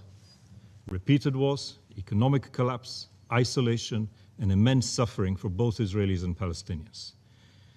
That is why the alternative to armed rule cannot be built in the absence of a legitimate civilian authority. Under UN Security Council Resolution 2803, the National Committee, the NCAG, was constituted in January. It is led by Dr. Ali Shah and has developed into an administration that is ready for deployment. It has established its operational plans for policing, for public payments, for security, and for early recovery. On security, it has designed the structure of the future civilian police and built the vetting system that is required to staff it. It has prepared a 6-month Gaza recovery program drawn from a broader 2-year plan covering infrastructure, economic recovery, public administration, human development, digital transformation, legal affairs, peace and security, policing, weapons collection, decommissioning, and tunnels clearance. The National Committee is not intended, and it will never be, a replacement to the Palestinian Authority. Its purpose is to govern during the transition and restore effective administration. Administrative transition will ultimately be judged not by the structures that we establish, but whether Palestinians experience greater security, more reliable services, and a measurable improvement in their daily lives. Madam President, before I turn to the humanitarian situation, let me say what no indicator can actually carry. Behind every story and every statistic from Gaza, there is a real human, personal, and painful tragedy. Almost 3 years of war have left the people of Gaza bereaved, displaced, and exhausted. Next to them live the families in Israel who lost their loved ones in the massacre of October 7th. Grief in this conflict has never respected and will never respect lines, fences, borders, or walls. Nothing said in this chamber will restore what has been lost by the people. Unfortunately, vengeance will only beget more vengeance, and the cycle of pain will never end. However, what we owe all these families is not yet another expression of sympathy, but relief, security, and a way out of this cycle of pain and suffering. A year ago, almost to this day in fact, the Famine Review Committee confirmed famine in Gaza, the first time ever recorded in the region. In August 2025, 1 in 7 children screened was acutely malnourished. Nearly 13,000 were identified in a single month. Today, that picture has significantly improved. By December 2025, the IPC had declared famine conditions offset, and its most recent survey found acute malnutrition mitigated across the Strip. That did not happen on its own. It was achieved through the partnership of the Board of Peace, the United Nations, the non-governmental organizations, bilateral and multilateral donors, and the State of Israel. I record this plainly, but I will not overstate it. These gains rest on sustained delivery. They are real, but they are also very easily reversible. The pressing needs since then have now moved. They are sanitation, water and energy, as well as the continuing restrictions on materials that can enter Gaza. Here too, through tireless work with the United Nations and the NGOs, we have a plan to address immediate WASH needs. Several projects, in fact, have already been coordinated with Israel and approved in the areas of sanitation, clean water, and public health, and we will be moving forward to implementation soon. Despite this, OCHA has reported continuing shortfalls in funding, and UN agencies are warning that the pipeline for food and other critical humanitarian items is at risk as early as the end of September this year. That is not settled. What is not settled is shelter. Winter is around the corner, and Israel's present policy on quality shelter is not acceptable. The Board of Peace urges the State of Israel to allow better shelter into the Strip for dignity, for health, and for safety. The International Stabilization Force, Madam President, continues also to generate under the command of U.S. Major General Jasper Jeffers. Sites are being prepared, and further countries are joining those that have stepped forward. I thank them, and I renew my appeal for continued contributions. The Board of Peace and the ISF are also preparing a monitoring and compliance mechanism that will support the implementation moving forward.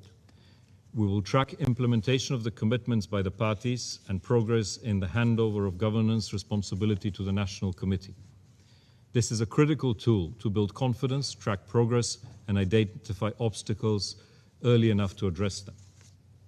Alongside, we're also implementing a very much needed deconfliction arrangement, a coordination cell and a liaison through which emerging threats on the ground can be raised and dealt with before they escalate.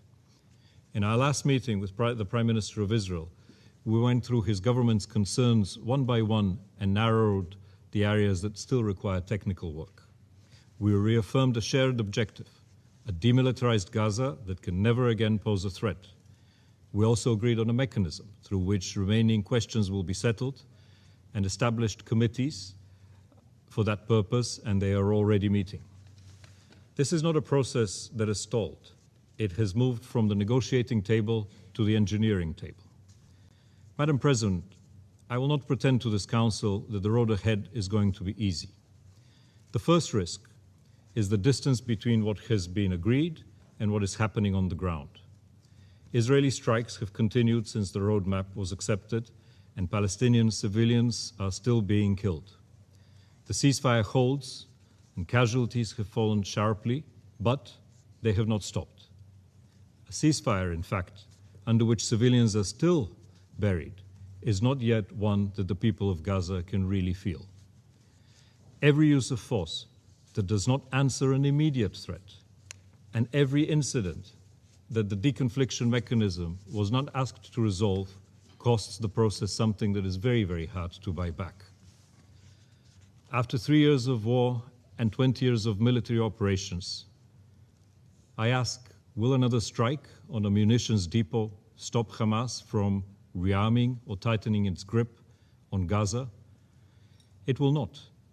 It only delays the demilitarization that would happen, and it obstructs the civilian transition that should take place to ensure that remilitarization will not be possible in the future. The second risk runs in the opposite direction. Hamas has committed to cease all military activities. That commitment is still to be met in full. Every weapon carried, every tunnel still worked on, and every convoy still obstructed sets the process back and hands an argument to those who want to resume war. And as experience has shown, it will be Palestinian civilians, women and children, who will bear the consequences. Gaza, Madam President, does not have it in it to have another catastrophe. If this ceasefire collapses and the Strip spirals into another full escalation, there will be no roadmap to return to, there will be no administration to deploy, and there will be nothing left on the ground to rebuild.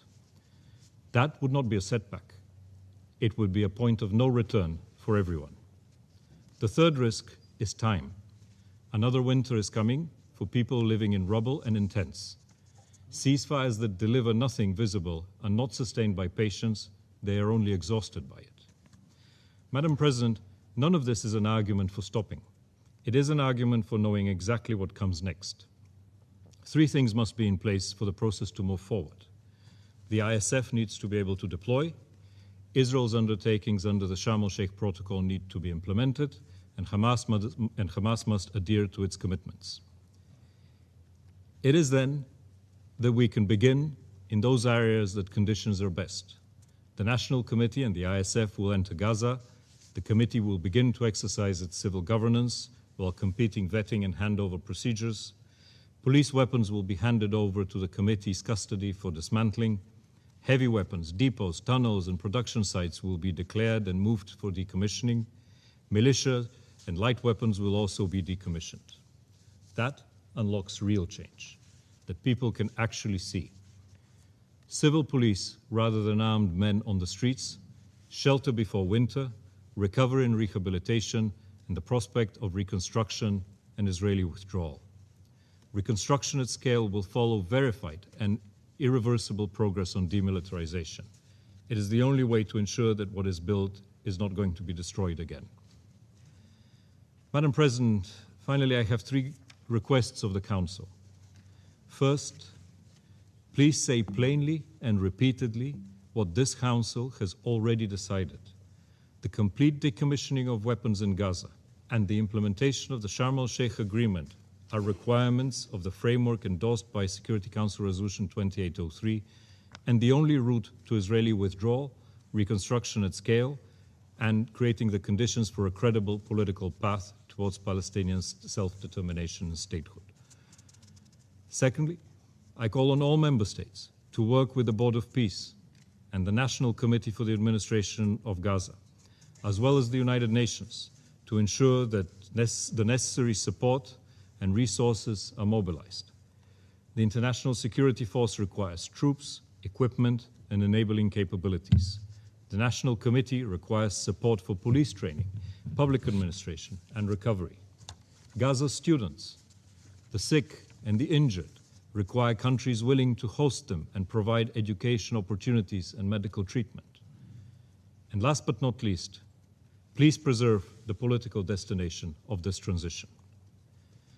Madam President, there's an old saying in the Middle East, trust God, but tie your camel. That is more or less the architecture of this roadmap. No one is asked to rely on anyone else's good faith, but a mechanism is only a mechanism. It cannot manufacture political will, and it cannot manufacture time. What it can do is remove excuses. After the roadmap, no one can credibly say that there is no framework, that the obligations are unclear, or that compliance cannot be measured. One question I'm often asked is there an alternative? I have heard some object to the roadmap. I have yet to hear an alternative plan, yet I see only two choices. The first is Israeli reoccupation of Gaza, with one party governing 2 million people at a massive human, economic, and reputational cost.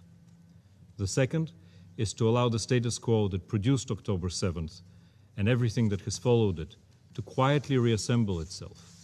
A Gaza in which Hamas is neither disarmed nor removed from governance, but managed, contained. That is not a new policy. Neither option is a strategy, and both are actually postponement, and both end in the same place. What remains is actually a choice: a Gaza disarmed, rebuilt, and reconnected to the world, or a Gaza rearmed, divided and in rubble, with a radicalized generation raised inside it, and the next war already on the horizon. Thank you. I thank Mr. Mladenov for his briefing. I'll now give the floor to Mr. Ramiz Alekbarov, hoping that the technical difficulties have been solved. You have the floor. Thank you, Madam President. Am I audible now?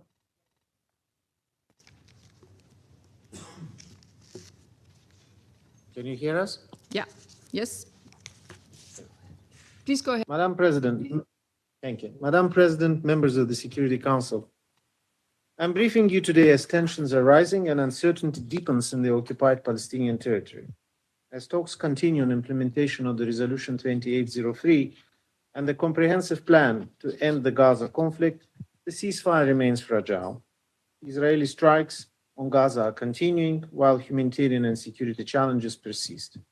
Meanwhile, situation in the West Bank continues to rapidly deteriorate. Madam President, I would like to acknowledge the presence of High Representative Mladenov and thank him for his persistent efforts, including recent discussions with the parties on the 15-point roadmap. Full implementation would advance the plan's transitional arrangements, including disarmament of Hamas and all other armed groups, the withdrawal of IDF from Gaza, the deployment of International Stabilization Force, ISF, and the transfer of transitional governance responsibility to the National Committee for the Administration of Gaza, NCAG. I urge all parties to build on this momentum, fulfill their commitments, and advance the roadmap in accordance with international law. These steps must lay the groundwork for the broader objective, the establishment of a political horizon that will end the unlawful occupation, realize Palestinians' right for self-determination, and advance a two-state solution, with Palestine and Israel living side by side on the basis of the June 1967 lines, with Jerusalem as the capital of both states. Addressing the dire situation in Gaza remains paramount. People in Gaza continue to endure intolerable conditions and immense hardships, and they're losing hope. Israeli airstrikes resumed on 12 August following a week-long lull, while military activity, including shelling, drone attacks, and ground operations, never stopped. During the reporting period, over 100 Palestinians were killed and over 400 injured, according to the Gaza Ministry of Health. Around 2/3 of Gaza remains inaccessible or subject to severe access restriction, leaving civilians confined to overcrowded and insecure areas. The needs are immense and urgent. Humanitarian actors, specifically INGOs, continue to face operational constraints related to access, supplies, and funding, with the 2026 flash appeal only 40% funded. More than 10 months into the ceasefire, the situation is unacceptable and key bottlenecks must be addressed. I'm sure that our colleague Afina, representing INGOs, will speak broadly to these matters and more. Soon, Madam President, winter will descend on Gaza. Winterization efforts must be scaled up and facilitated. Plans are in place, but stocks of shelter and non-food items are depleted. Access constraints on the entry of humanitarian items continue, and funding remains critically low. We must all do better. Gaza should not face another window in cold tents. Madam President, the truth is, improving living conditions in Gaza requires moving beyond emergency relief. Essential systems and services must be restored with no further delay, particularly sewage, waste management, health services, and essential livelihoods. Specifically, we must restore electricity, including the Gaza power plant. A reliable electricity supplies remain critical to the functioning of water, sanitation, and other essential services. Fuel and engine oil must be allowed to enter at scale. People of Gaza deserve dignity, stability, and hope. Palestinians expect us to deliver more. As I said, they should not face another winter and cold. Human dignity must be at the center of all efforts. The recovery of human remains and their dignified burial must be facilitated without delay. The conflict has also inflicted significant environmental damage. Massive quantities of untreated sewage are flowing as they speak into the Mediterranean every day, uncontained by borders. This must be addressed. The clearance of explosive hazards is equally vital for any efforts on the grounds to proceed. Over 6 months since the reopening of Rafah crossings, over 5,400 Palestinians have been able to exit, and over 5,400 have returned to Gaza, accessing vital medical treatment and reconnecting families. Increased movement in both directions is essential. Patients from Gaza must be facilitated to receive specialized care in West Bank, including East Jerusalem, and internationally. In parallel, access to medical services must be expanded in Gaza, enabling its dedicated medical professionals to carry out their vital work. Madam President, women and girls are key to recovery efforts. The message from women-led organizations in Gaza is clear. Nothing should be written without the people in Gaza. They have to write the first step in every planning, in every recovery. This will require all parties to fulfill their commitments, as well as enhanced coordination between all stakeholders must be put in place. An effective and operational liaison function between the Palestinian Authority and the NCAC is critical. It is equally imperative that the international community aligns behind a unified national Palestinian recovery plan, addressing the needs identified in RDNA. In this context, I led a UN delegation for the meeting hosted in Cairo with the NCAC, during which we reviewed practical coordination mechanisms. Madam President, in recent years, Arab countries have contributed over half of all resources dedicated to the relief efforts in the OPT. As resources are stretched globally, the role of the region remains essential. I would like to recognize Egypt's steadfast commitment to humanitarian action. The Egyptian corridor has facilitated the entry of 500,000 tons of aid from various donors' organizations. Egypt supports 18 displacement sites inside Gaza and recently restored electricity services for some 11,000 people, one of the few places in Gaza where every family has electricity. Sustained engagement by Egypt, Qatar, and Turkey has also been instrumental in advancing mediation efforts. Qatar has also remained a steadfast partner through its strong field presence, providing shelter and non-food items. United Arab Emirates remains the largest humanitarian donor to the Gaza response, through the chivalrous Night Operation Free and has been a vital partner in bringing critical humanitarian items to Gaza. Jordan supports Gaza through humanitarian assistance and health care. The Jordan corridor remains an important source of supplies and must be enabled to operate at full scale. Jordan also maintains its special and historic role at the holy sites in Jerusalem. Saudi Arabia continues to demonstrate important leadership in sustaining international support for the two-state solution, including through the Global Alliance. I look forward to these efforts being further advanced during next month's high-level meeting marking the anniversary of the New York Declaration. I would like to thank countries of the region for what they do and ask them to stay on it. Madam President, the situation in the West Bank remains dire. Large-scale settler attacks continue with virtually no accountability for these crimes. Israeli security forces have frequently failed to protect Palestinians from settler attacks and, in some cases, have reportedly facilitated or participated in such violence. Israel, as the occupying power, must ensure that the civilian population is protected and perpetrators are held to account.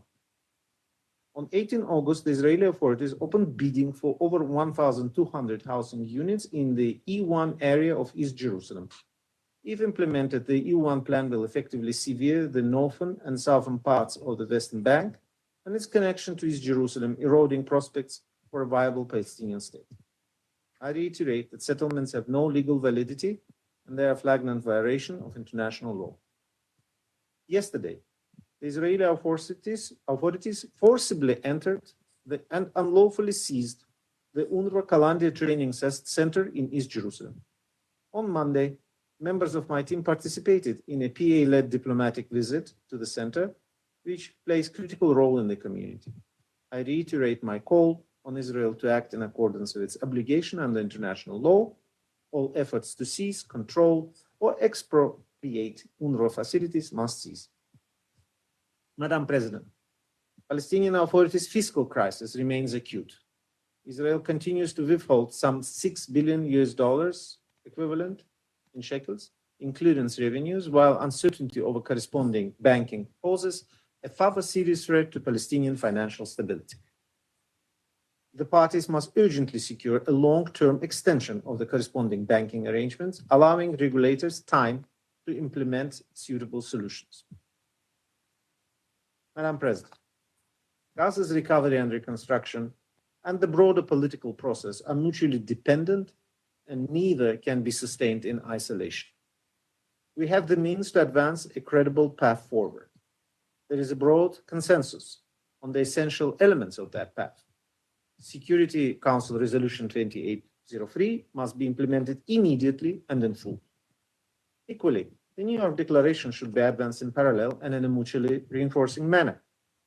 Together with previous Security Council resolutions, they provide a political vision, practical framework, and a coordinated international effort needed to support Gaza's recovery, reunify Gaza and West Bank under a single legitimate Palestinian government, end the unlawful occupation, and advance the two-state solution. We must act now to translate this vision into concrete steps. The United Nations remains committed to supporting all efforts towards a lasting peace between Israelis and Palestinians living side by side in peace and security. And thank you, Madam President, and the members of the Council for your attention. And I thank Mr. Alekbara for his briefing. I now give the floor to Ms. Athena Rayburn. Madam President, Excellencies, on behalf of IDA, the Association of International Development Agencies, the umbrella organization bringing together over 100 international development and humanitarian NGOs operating in the occupied Palestinian territories, I wish first to thank you for the opportunity to brief the Council during today's session. Madam President, I will not spend time today to remark on the nominal improvement of the humanitarian situation inside Gaza since the October 2025 ceasefire. Nor will I remark on the number of trucks, pallets, and tonnage of aid that has entered Gaza, or even the numbers that have been denied. This is because, regardless of the volumes of assistance, metrics of aid getting into Gaza do not negate the abhorrent and more relevant reality that we have normalized a situation in which 2 million people are trapped and dependent on humanitarian assistance that is controlled and restricted by the state that has designed this scarcity. Yes, the latest IPC figures show we have clawed our way back from an engineered famine in Gaza, but it is a disturbing marker of progress to celebrate that a child that may no longer be at imminent risk of starving to death may still be killed at any moment from shelling, airstrikes, or gunfire, or may survive only to carry the consequences of hunger, devastation, and deprivation for the rest of their life. At this scale, these consequences will be felt for generations. This is not success. Let me be clear. Improvements that have been reported to this Council are not a cause for celebration, nor do they shift or dilute the responsibility that ultimately still sits in this room. We have a collective responsibility to ensure a durable response.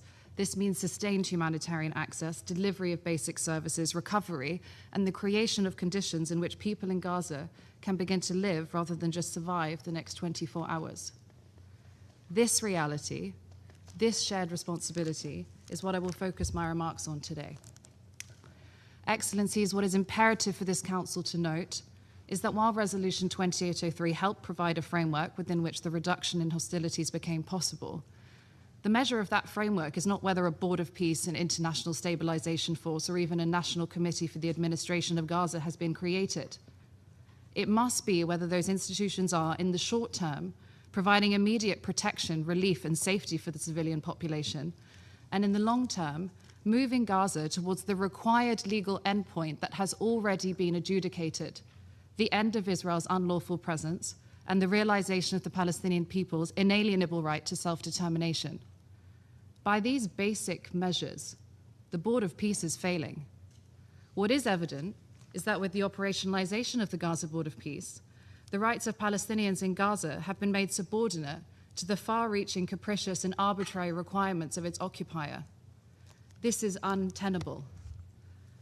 Madam President, the situation for international NGOs operating in the occupied Palestinian territory is a vivid example of the fact the Board of Peace has not only done nothing to wrest control of the Gaza Strip from the State of Israel, but has also so far functioned to further entrench Israel's unlawful presence. It is under the Board of Peace's oversight that Israeli authorities deregistered over 30 international organizations renowned for their capacity to deliver assistance worldwide in some of the most complex crises on earth. With the new registration process created by the Israeli government in March 2025 and implemented in January of this year, among other authorities granted, Israel unlawfully granted itself the authority to deny access to the occupied Palestinian territory to any organization it deems critical of their unlawful actions in Gaza or the West Bank. In meetings with Israeli authorities and NGO representatives last year, it was made clear: deliver and stay silent, or your delivery will not be enabled at all. Madam President, across the occupied Palestinian territory, INGOs represent over half of all active health partners, providing over 100,000 general clinical consultations per month and supporting the bulk of critical health system functions in Gaza. The shelter response is led by INGOs, who accounted for more than 74% of shelter and non-food item activities last year, and we are one of the only providers of inpatient treatment for children suffering from severe and acute malnutrition inside Gaza.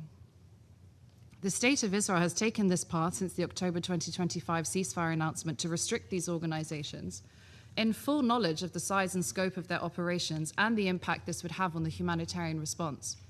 I can attest to this, having in negotiations with the Israeli authorities shared this information myself directly with them in full transparency and on multiple occasions in the presence of permanent sitting members of this council. The facts of INGO's operational capacity and presence in Gaza are also matters of public record, as are the acute needs in Gaza documented and reported to this council for almost 3 years. What remains unclear, however, is the legal basis on which the State of Israel continues to obstruct the provision of impartial humanitarian assistance in direct contraventions with its unconditional obligations under Article 59 of the Fourth Geneva Convention. What is also unclear is why the mandate which this Council handed to the Board of Peace is being used to obfuscate Israel's continued actions that are violating the fundamental rights of Palestinians in Gaza and the most basic rules of international humanitarian law. This cannot be the new status quo. Madam President, Since the ceasefire was announced and the Board of Peace was created, in addition to the barring of many international aid organizations, it has overseen the deaths of over 1,000 Palestinians reported to have been killed by the Israeli military, continued rejections of medical items considered dual use, including basic medical items such as scissors, crutches, wheelchairs, and prosthetic limbs, continuing and arbitrary restrictions on engine oil, forcing the cost of engine oil up to 45 times its normal price, bringing the humanitarian response today to an absolute breaking point. Rejections of fresh produce, such as watermelon and onions, for the reason this is not within the humanitarian policy, is not permitted for entry at this time. A policy that has never been fully published or made available. Continuing rejections of international specialized medical staff seeking to enter Gaza, and the almost daily movement of the supposedly fixed yellow ceasefire line that has now moved so far west since October, it has restricted or resulted in the full loss of access to at least 85 humanitarian facilities, including water points, schools, and health clinics. Humanitarian assistance, by its nature, cannot be conditioned, and yet we witness the Israeli authorities shrinking almost daily the physical space in Gaza in which we can operate, with no accountability for the consequences on the lives of Palestinians who continue to be treated barely as an afterthought. The Board of Peace, if claiming responsibility for the improvements on the situation on the ground in Gaza, must equally take ownership of and action on the violations that continue to be committed under its watch. The Board of Peace is either responsible for all developments, good and bad, or none of them. This leaves us with the question: which of these outcomes are intended and which are a symptom of inherent flaws? Ultimately, it is this council that must reckon with these possibilities, but it must be done urgently because the consequences of that reckoning are not here. They are in Gaza, where still almost 2/3 of the population live in tents or makeshift shelters, and in the last 72 hours alone, multiple airstrikes in deeply populated areas caused damage to humanitarian sites and put civilian and humanitarian personnel lives at risk. Madam President, I would use this moment to highlight to the Council that for almost 3 years, it is humanitarian actors working with communities on the ground that have been tasked with assessing the humanitarian situation inside Gaza. This is a duty we have discharged to the best of our abilities and at the cost of the lives of over 400 of our colleagues who have been killed. When we describe the conditions, the abject horrors we have witnessed, and what is required to meet the immense needs, this is what we are seeing with our own eyes, what we are trained and qualified to assess and communicate to the world in good faith, with the only purpose being to alleviate human suffering and ensure the protection of the civilian population under international law. And for almost 3 years, this Council has received contradictory reports on the levels of death and destruction, the number of trucks, aid getting in, aid getting denied, and detailed technical descriptions of the various obstructors and enablers of assistance. Even today, these conflicting reports are and will be evident in what is presented to you. What is critical is that your action is guided by credible, on-the-ground knowledge from actors with the required experience, expertise, and mandate to speak on these issues without bias. Madam President, with the adoption of Resolution 2803, the Council assigned clear responsibilities to ensure a comprehensive and long-lasting ceasefire in Gaza, the provision of humanitarian assistance, and a viable path forward for reconstruction and peace. But in doing so, the Council did not relinquish its primary responsibility under the Charter, nor did it suspend the legal order within which those responsibilities must be exercised. Madam President, Excellencies, today I would like to close by inviting the Council to reflect on how it is discharging those responsibilities. Are you able to satisfy yourselves that you are clear about the facts on the ground, the trajectory of the situation in Gaza? Are you clear on the reasons why we are almost 1 year into a so-called ceasefire and still advocating on the necessity of engine oil and fresh produce? Are you clear on the intentions for the planned communities being constructed in the south of Gaza under your mandate and their compatibility with your obligations to ensure the protection of Palestinians' fundamental rights? Madam President, Excellencies, if the answers to those questions is not an unequivocal yes, I do not ask you to take our professional assessment on trust. Instead, exercise your powers of inquiry and come and see for yourselves. We encourage the Council to undertake an urgent mission to Gaza. Let the reality on the ground, the facts, our colleagues and Palestinians speak to you themselves. We are here and we are ready to receive you.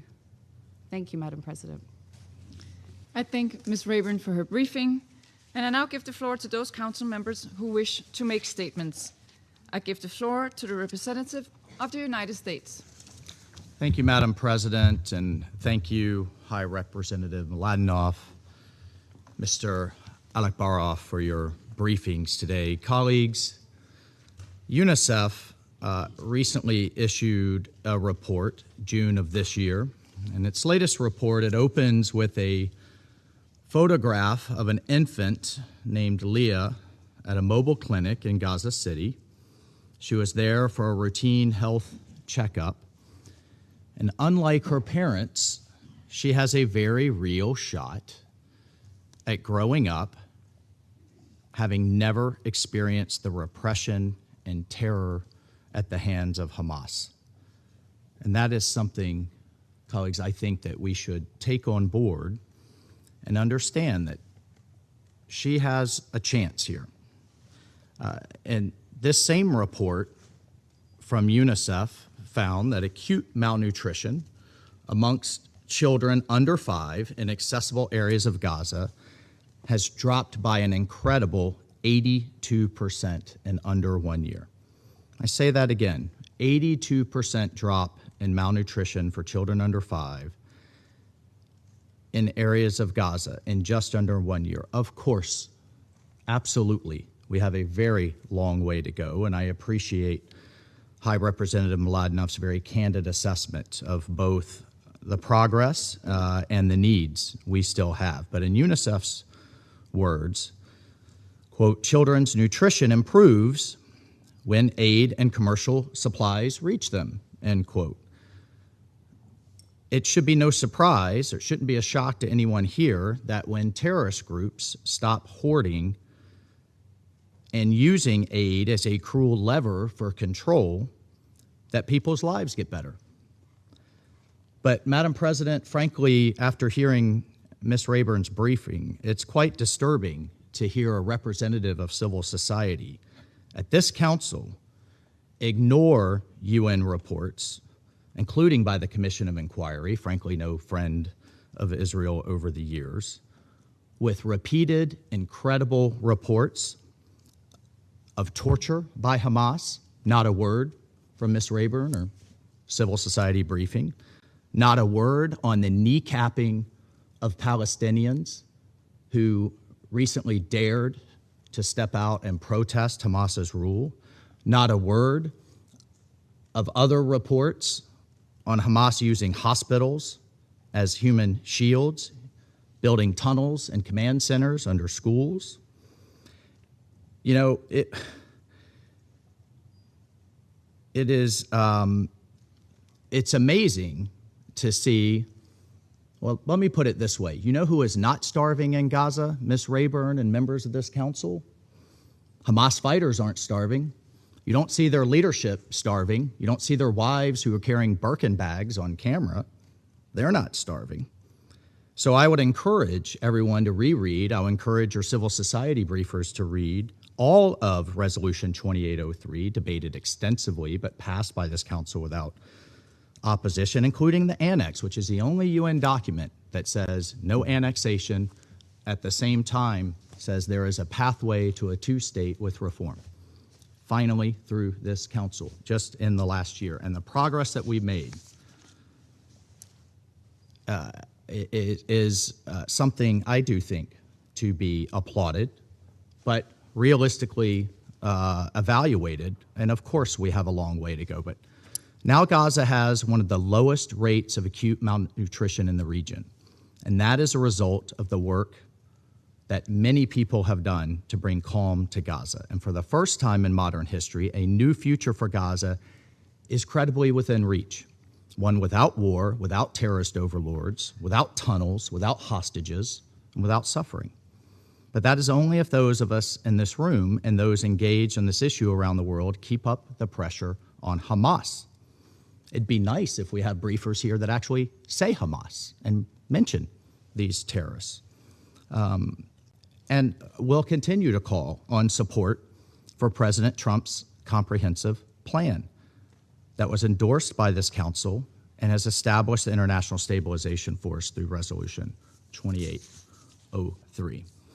Now, it shouldn't surprise anyone in this room that Hamas itself has committed to disarm twice now, actually. First, in October of 2025, following the president's peace plan, and again, just a few weeks ago, when it accepted the 15-point actionable roadmap laid out by the Board of Peace to implement the plan.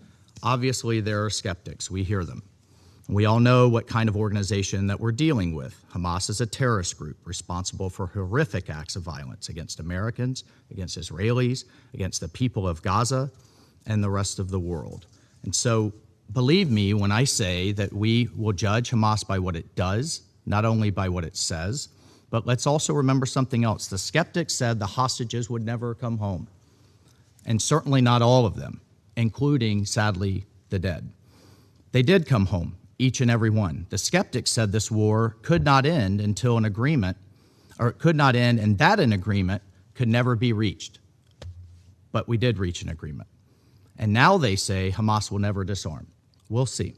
The thing is, we've heard the term impossible before.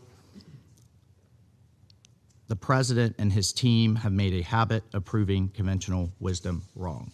The ISF, the International Stabilization Force, is one example. For years, this council has debated the issue of Gaza. During the debate over 2803, we said repeatedly, there are two choices. Hamas rules, or the IDF occupies, or work with us on a third way. I hear a lot of critics, as the High Representative said, hand-wringing and criticizing, but I don't hear a lot of alternative, credible plans. Now, for the first time, troops and personnel from partner nations are scheduled to arrive to keep the peace. Tactical vehicles are already at the ISF logistics base. Countries as far as Uganda, Morocco, Kazakhstan have offered thousands of troops to this effort. No, they are not moving as quickly as we would like, but they are moving. And yes, the disarmament of Hamas must and will be closely scrutinized. It must be verified by objective parties. Nothing and not one thing will be taken on trust, but let's not have small ambitions here. With a verified process, we have the potential to unlock a future for the people of Gaza, free from Hamas, free from suffering under terrorists that raped and pillaged them for a generation. And once Hamas demonstrates full compliance with their commitments, Israel will begin its phased and eventually complete withdrawal from the Gaza Strip. So think of those words from the comprehensive plan to end the war of Gaza again. Remember the Council's pledge. Gaza cannot sustainably rebuild while Hamas retains the ability to plunge it back into war. We will be frozen in a cycle of humanitarian aid rather than rebuilding until Hamas disarms and demilitarizes. So colleagues, let's sum this up. Last fall, war, hostages, suffering, and now less than a year later, after the passage of 2803, there are no hostages in Gaza. Aid by the UN's own figures and report are reaching those in need. Not enough, but far more than it was. Hamas has agreed to disarm in full. The IDF is pulling back, and the NCAG is authorized to move in. So President Trump's peace plan, the 15-point roadmap, are our best hope for peace in Gaza. Let's please put politics and agendas aside. Let's support this new way. And let's realize a better future for that young girl in UNICEF's recent report. I thank you, Madam President. And I thank the representative of the United States for the statement. I now give the floor to the representative of France. Merci, Madame. Thank you, Madam President. Madam President, I would first of all like to thank the Acting Special Coordinator, Mr. Ramiz Alakbarov, the High Representative for Gaza of the Board of Peace, Mr. Nikolai Mladenov, and the Executive Director of AIDA, Ms. Athena Rayburn, for their briefings. I would like to address the situation in Gaza and the West Bank together. They are the two integral parts of Palestine, the future of which is indissociable. Madam President, regarding Gaza, we listened with interest to Mr. Mladenov's assessment of the implementation of Resolution 2803. For France, this resolution is a path of peace and of reconstruction for Gaza, with a view towards peace between Israel and Palestine through the two-state solution. France welcomed the agreement on the disarmament of Hamas and armed factions. Everyone knows the terrible work that they have done, and I would like to thank Mr. Mladenov for the clarifications that he has provided in that regard. That disarmament for France is a demand that we have been making for a long time and which is at the heart of the New York Declaration as well. We commend the United States, Egypt, Qatar and Turkey for their efforts to that end. We call upon all parties to seize upon this agreement because for it to have effect, Israel as well as Hamas must engage in good faith. It is important that Hamas disarm. It is important for the Israeli army to withdraw and for the International Committee for the Administration of Gaza and the International Stabilization Force be deployed in support for the Palestinian forces and in preparation for the full return of the Palestinian Authority. The urgent humanitarian situation remains the case, given the disastrous situation. Obstacles to the delivery of assistance and the work of humanitarian actors remain the case, which are driven by the arbitrary closing of crossing points. The obstacles to essential products that are said to be of dual use is not tenable, and nothing justifies these blockages. We are worried by daily violations of the ceasefire. We firmly condemn the public statements by the Israeli National Security Minister, Mr. Ben-Gvir, calling a few days ago for 30 or 40 people in Gaza to be killed each night. It is incumbent upon Israel to respect its obligations under international law and to implement the peace plan. It is essential that recovery and reconstruction efforts begin in a framework that is in accordance with international law. The restoration of decent living conditions cannot be subordinated to the finalization of the disarmament process. We call upon our partners to support these efforts within the framework of the United Nations. Madam President, what is happening in the West Bank is disgraceful and must give this Council pause. The publication by the Israeli government of tenders for the E1 settlement project is unacceptable and is contrary to international law and also contrary to Resolution 2334. This project would cut the West Bank in two and would deal an irreversible blow to the territorial contiguity of the Palestinian state and to the two-state solution. We call upon Israel to reverse this decision and we warn businesses of the legal, economic and reputational risks that they face by participating.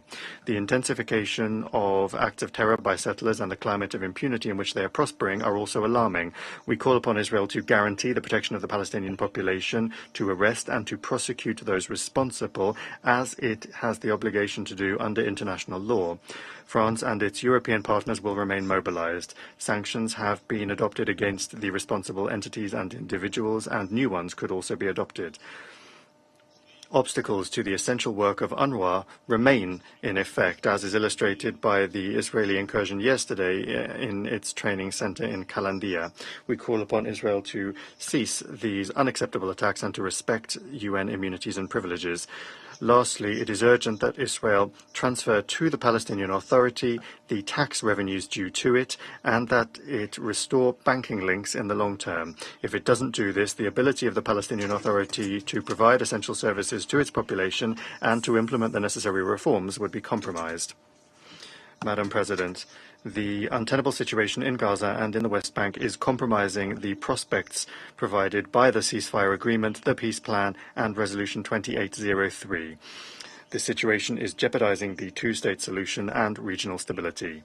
It is for this Council to preserve this political prospect and to guarantee the legitimate rights of the Palestinian people and the security of Israel. France will continue to work to this end in accordance with the New York Declaration. Thank you. I thank the representative of France for the statement, and I now give the floor to the representative of China. Madam President, I thank Acting Special Coordinator Alak Barov, Mr. Mladenov, and Ms. Rabin for their briefings. Lately, the situation in occupied Palestinian territory has continued to escalate, as evidenced by a sharp rise in violence, repeated incidents where justice and fairness were betrayed, and moral bottom lines breached, casting an even darker shadow over the resolution of the Palestinian question. The Palestinian people have suffered immensely, and for generations they have been waiting for the historical injustice to be rectified. The international community must put a timely stop to any further harm to the Palestinian people, save the political prospect of the two-state solution, and make every effort to achieve lasting peace. I will make 3 points. First, no effort should be spared to uphold the ceasefire in Gaza and restore peace and stability at an early date. Recently, the Board of Peace announced progress made on second phase arrangement of the ceasefire agreement. Yet Israel not only openly rejected it, but even went so far as to intensify its devastating attacks on Gaza, imperiling the fragile situation there. The facts are very clear. The crux of the unrealized lasting peace in Gaza is the lack of political will to achieve peace. And the biggest obstacle is the dangerous attempt to deliberately prolong the hostilities. We urge relevant parties, particularly Israel, to sincerely and fully implement the ceasefire agreement and take positive steps towards lasting peace. Countries with significant influence on the parties should take an impartial position and make concrete efforts to advance the Middle East peace process. The international community, especially the Security Council, must earnestly shoulder its responsibility to protect civilians in Gaza, ensure the delivery of humanitarian aid, and prevent an even more severe humanitarian disaster. Second, we need to stop acts of violence and annexation and ease tensions in the West Bank.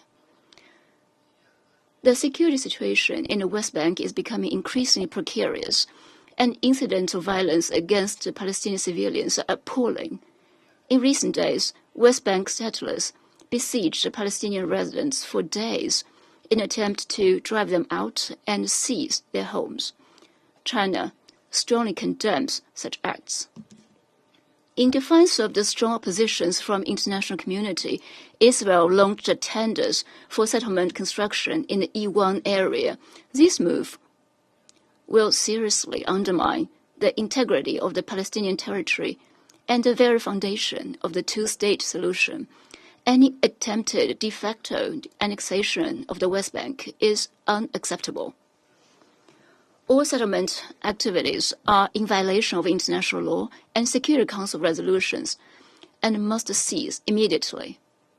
We urge Israel to fulfill its obligation as occupier and curb settler violence rather than tacitly condone it. Economic conditions in the West Bank continue to deteriorate. Israel should return promptly the withheld tax revenues and lift undue restrictions on the movement of people and goods. Yesterday, Israel again furthered its strangulation of the UNRWA, forcibly entering and occupying the Kalandia Training Center. China expresses grave concerns over the incident and urges Israel to respect UNRWA's privileges, immunities, and normal operation. Third, We must defend international fairness and justice and advance implementation of the two-state solution. The fundamental way to resolve the Palestinian-Israeli question is to stay committed to a political settlement and to the two-state solution as the right way to go. Resume peace talks between Palestinians and Israelis, and to achieve an independent Palestinian statehood at an early date, as well as harmonious coexistence of the Arab and Jewish nations. However, we have heard ongoing voices that reject and deny the two-state solution and are deeply concerned. Palestine is the homeland of all Palestinians.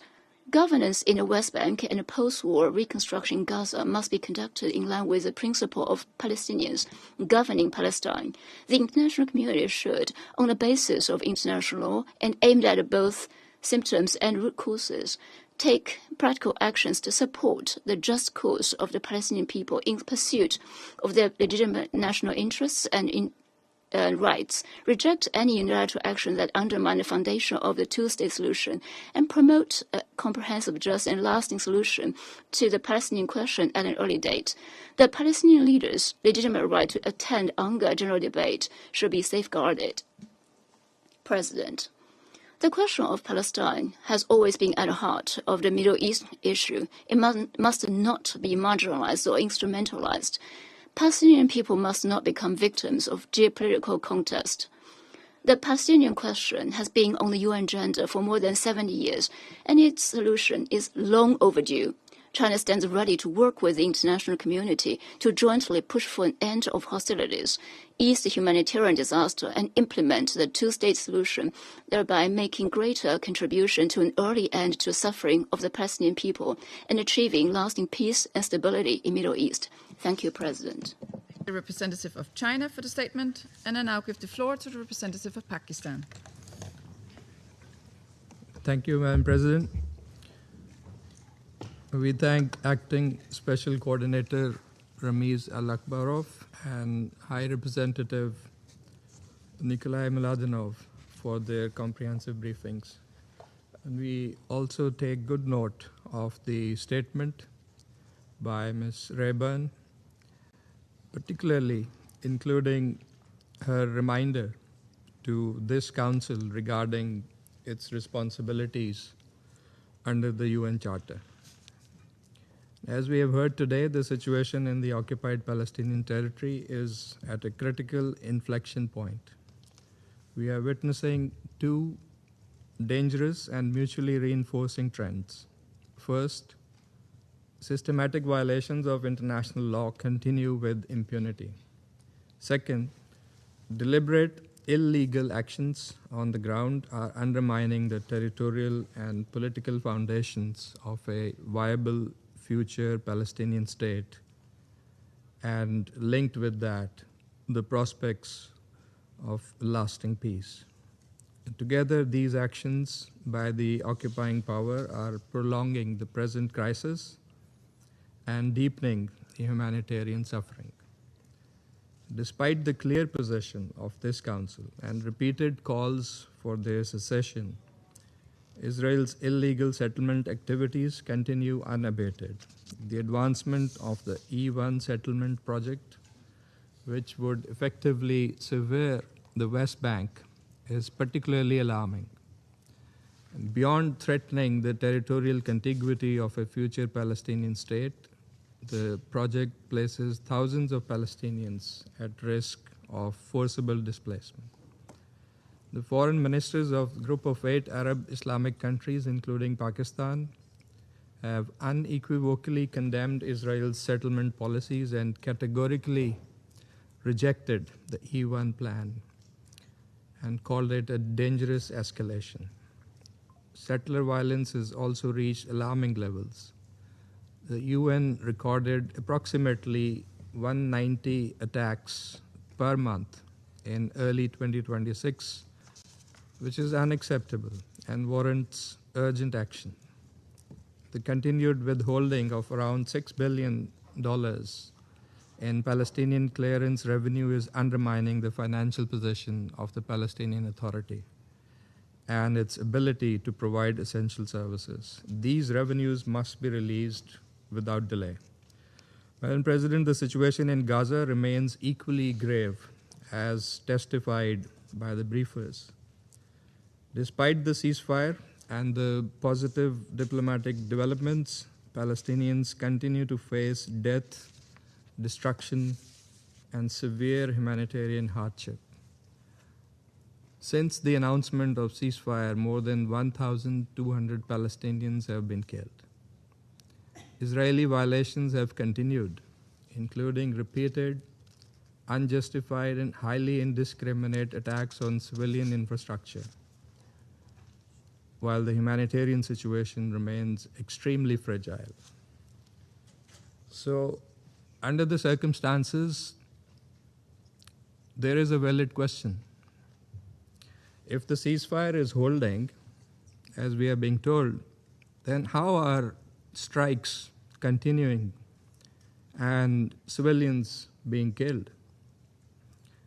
It must be underlined that ceasefire was the first, most essential step of the plan. It must be fully respected, and ceasefire, as noted by Mr. Mladenov, must deliver for the people. There are nevertheless positive developments under President Trump's comprehensive plan for Gaza, endorsed by the UN Security Council Resolution 2803, and subsequent actions by the Board of Peace. Notable efforts have been undertaken to advance peace and take the process forward. However, despite the mediation by the United States, Egypt, Qatar, and Turkey, Israel's continued military escalation and rejection of the roadmap threaten to derail this diplomatic process and undermine the prospects for peace. And President, we are also deeply concerned by the unauthorized entries by Israeli authorities into UNRWA's premises in occupied East Jerusalem. The forcible entry into the Kalandia Training Center yesterday is particularly troubling. UN facilities and personnel must be respected and protected, and their privileges and immunities must be upheld in accordance with international law and the UN Charter. We believe urgent action is required from the international community, including this Council. First, Israel, the occupying power, must immediately halt all unlawful measures aimed at altering the legal, geographic, and demographic composition of the occupied Palestinian territory. This includes a complete end to all illegal settlement expansion, settler violence, annexation measures, and the forced displacement of Palestinians in line with Security Council resolutions, including Resolution 2334. I must note that all members around this table, all members of the Council have rejected annexation. So we must therefore ensure that we stop all steps that are moving in that direction. Second, the Gaza Peace Plan and Resolution 2803 must be implemented fully and in good faith, starting with full enforcement of the ceasefire and its proper verification. 3, those with influence must use their diplomatic and economic leverage to enforce compliance with international law and Security Council resolutions. 4th, to ensure accountability for all violations of international law and international humanitarian law in the occupied Palestinian territory, including war crimes and other grave violations. Mr. Mladenov rightly referred to real human, personal, and painful tragedy behind the numbers and figures that we often hear. That is the tragedy endured by the besieged populations, the Palestinians, under a brutal occupation that has continued for decades. And that is the root cause of the problem. And it is that the illegal occupation that must be vacated in the interest of durable peace and stability in the region, and which is a shared objective of this Council and the wider international community. Pakistan's solidarity with the Palestinian people remains firm. We stand with them in their legitimate struggle for dignity, justice, and self-determination. The only viable path to peace for all people in the region is a just, comprehensive peace based on UN Security Council resolutions and international legitimacy, with the establishment of an independent, sovereign Palestinian state on pre-1967 borders and Al-Quds Al-Sharif as its capital. I thank you. I thank the representative of Pakistan for its statement, and I now give the floor to the representative of Bahrain. Shukran. Thank you, Madam President. At the outset, I would like to thank the Acting Special Coordinator for the Middle East Peace Process, Dr. Ramiz Al-Akbara, for his important briefing. It is also my honor to welcome the participation of the High Representative for Gaza and the Director General of the Board of Peace, Mr. Nikolai Mladenov, and we wish him luck in his endeavors. And we thank Ms. Athena Rayburn, the Executive Director of the Association of International Development Agencies, for her briefing. Allow me to address the following points. First, the Kingdom of Bahrain warns from the dangerous and ongoing escalation in the West Bank, including East Jerusalem, especially the increase in settler violence, settlement expansion, the destruction of homes, facilities, land seizure. This undermines trust and weakens the prospect of a two-state solution. We refer to the Security Council meeting held 2 weeks ago to discuss the dangerous developments in the West Bank. The Kingdom of Bahrain called for protecting civilians, especially children, and warned of the repercussions of escalatory and unilateral policies and procedures in the West Bank, as they could impose new realities on the ground. They could undermine the prospects for peace. The Kingdom, in this regard, fully rejects any attempt to annex any part of the Palestinian territory or any change of its geographic or demographic reality or the forcible displacement of the Palestinian people. We call on respecting international law, including international humanitarian law and relevant Security Council resolutions.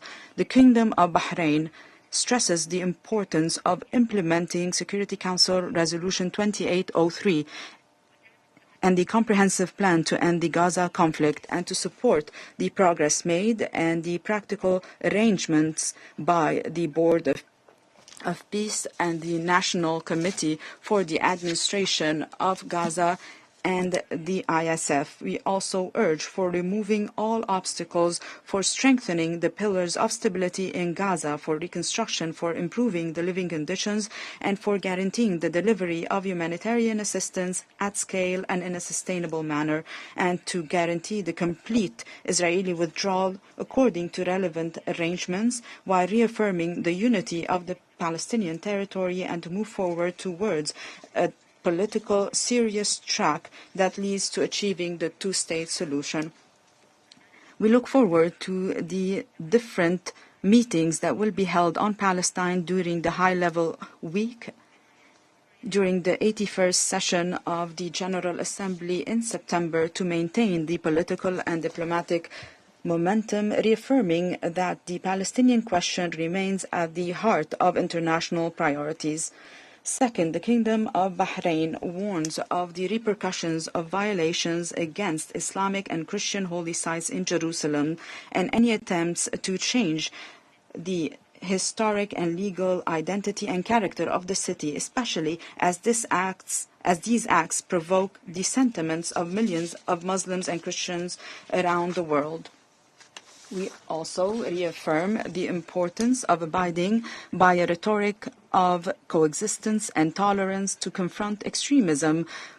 It is important to respect the historic and legal status quo in the holy sites and to decisively put an end to violations, especially those that target Al-Aqsa Mosque with its 144 dunum area as a place of worship exclusively for Muslims. We reaffirm the importance of the historic Hashemite custodianship of Islamic and Christian holy sites in Al-Quds, and we value the role of the Committee of Jerusalem, presided by His Majesty the King of Morocco.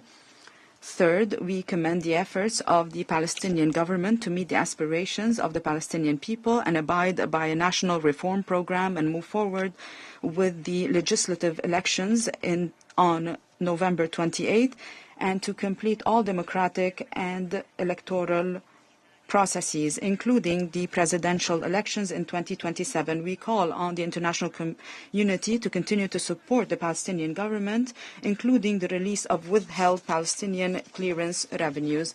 We urge continued international and regional efforts and coordination to maintain the inalienable rights of the Palestinian people, notably the right to self-determination, the establishment of an independent state along the lines of June 4, 1967, with East Jerusalem as its capital, side by side with the State of Israel, in peace and security pursuant to this two-state solution and resolutions of international legitimacy and the Arab peace process to achieve a just, comprehensive and permanent peace. I thank you, Madam President. Thank the representative of Bahrain for the statement, and I now give the floor to the representative of Latvia. Thank you, Madam President. I thank Acting Special Coordinator Mr. Ramiz Alakbarov for his informative briefing, and I welcome the Board of Peace High Representative for Gaza, Mr. Nikolai Mladenov, to this meeting and thank him for the comprehensive briefing. And I also thank Executive Director of the Association of International Development Agencies, Ms. Athena Rayburn, for her contribution to the discussion. Madam President, the comprehensive plan to end the Gaza conflict put forward by President Trump and endorsed by Resolution 2803 remains the core of ongoing international efforts to achieve peace and stability in the region. Latvia welcomes the continuing efforts of the Board of Peace and the mediating countries, Egypt, Qatar, Turkey, and the United States, to pursue the full implementation of the plan. To achieve this goal, all parties must engage genuinely and fulfill their commitments. Against this backdrop, I would like to underline 3 points. First, we note with deep concern the ongoing daily strikes that continue to cause further civilian casualties in Gaza. Since the announcement of the cessation of hostilities, more than 1,200 Palestinians have been killed and over 4,000 injured. Attacks endangering IDF soldiers also continue. And we once again call on all parties to respect the ceasefire in good faith and in its entirety, as required by the Comprehensive Plan and Resolution 2803. Israel's right and obligation to defend its citizens, deeply scarred by the October 7 terrorist attack, is a clear principle underpinning our diplomatic efforts.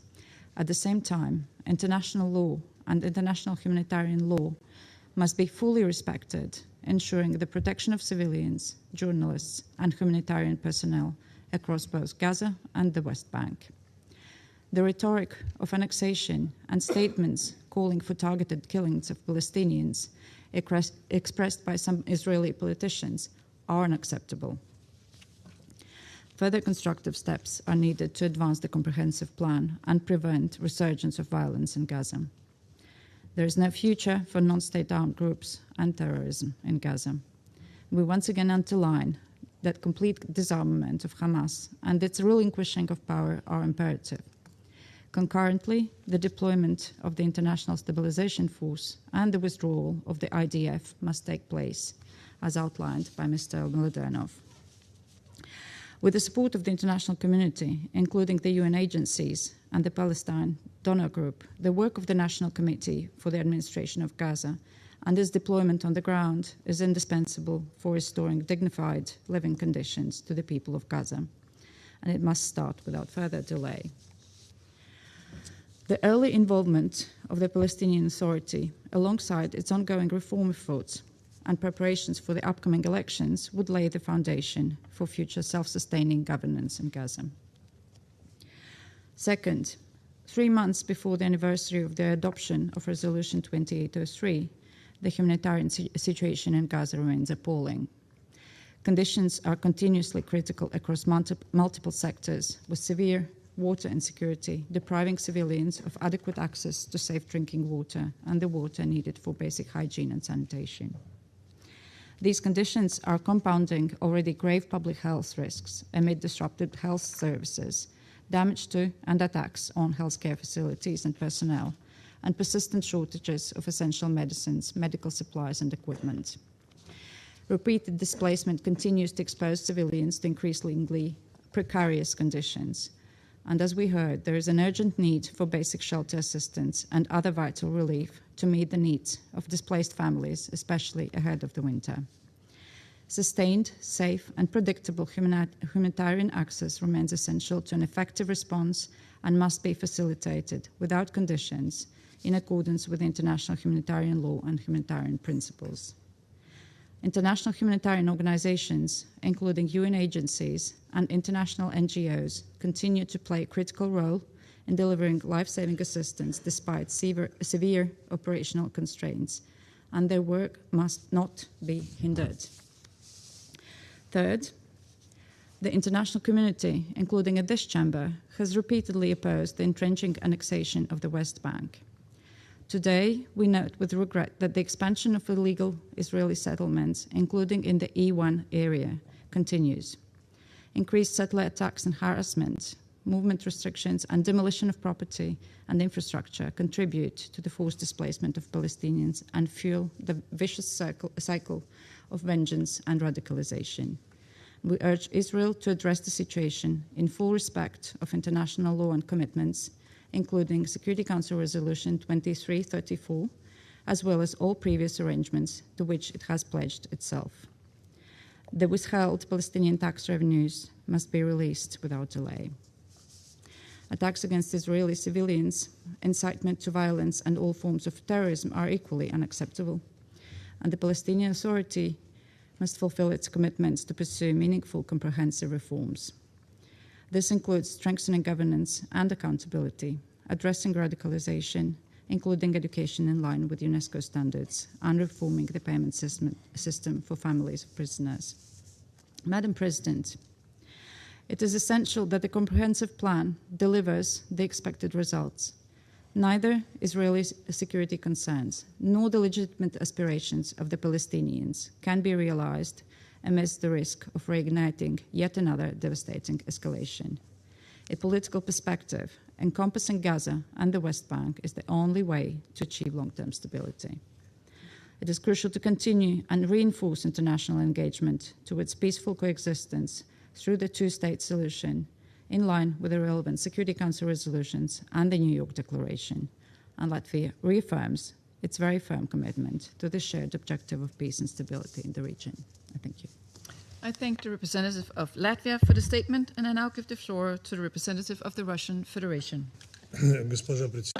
Madam President, we thank the acting special coordinator for the Middle East peace process, Ramiz Alakbarov, and the High Representative of the Board of Peace, Nikolai Mladenov, for their briefings, and we listened very carefully to Ms. Athena Rayburn. Madam President, the assessment voiced today show the dangerous trajectory of developments in the occupied Palestinian territory, with all of the ensuing tragic consequences for both sides of the conflict and for the entire region. The events of recent months vividly confirm that the lack of progress on the Palestinian-Israeli track is fraught with further suffering and loss of civilian life, as well as with the exacerbation and emergence of new hotspots of tension throughout the Middle East. We all remember how the majority in this chamber placed their hopes on Security Council Resolution 2803, supporting Trump's peace plan for the Gaza Strip as the path towards ending violence in the region. We would also like to recall that our country, largely at the request of our friends from the Arab and Muslim world, did not stand in the way of the adoption of this document. At the same time, we provided a detailed analysis of all of the pitfalls of such a hasty decision by the Council. We warned of the risks of ignoring the broad internationally recognized legal framework for the Middle East settlement and its key element, namely the two-state formula. The fact that Thanks to active international mediation efforts, large-scale bloodshed in Gaza was halted is indisputable and deserves every support. However, unfortunately, it's still too early to speak of the advent of lasting peace in the Strip. Violations of the ceasefire regime in Gaza and the killing of Palestinians have continued systematically 10 months after the formal entry into force of the agreement. And this is clearly reflected in the statistics. The number of those killed since the 10th of October 2025 as a result of Israeli attacks is approaching 1,300. As follows from UN daily reports, serious difficulties also continue on the humanitarian track. Israeli occupation and restrictions on the entry of aid and construction materials have trapped the Strip's 2 million inhabitants.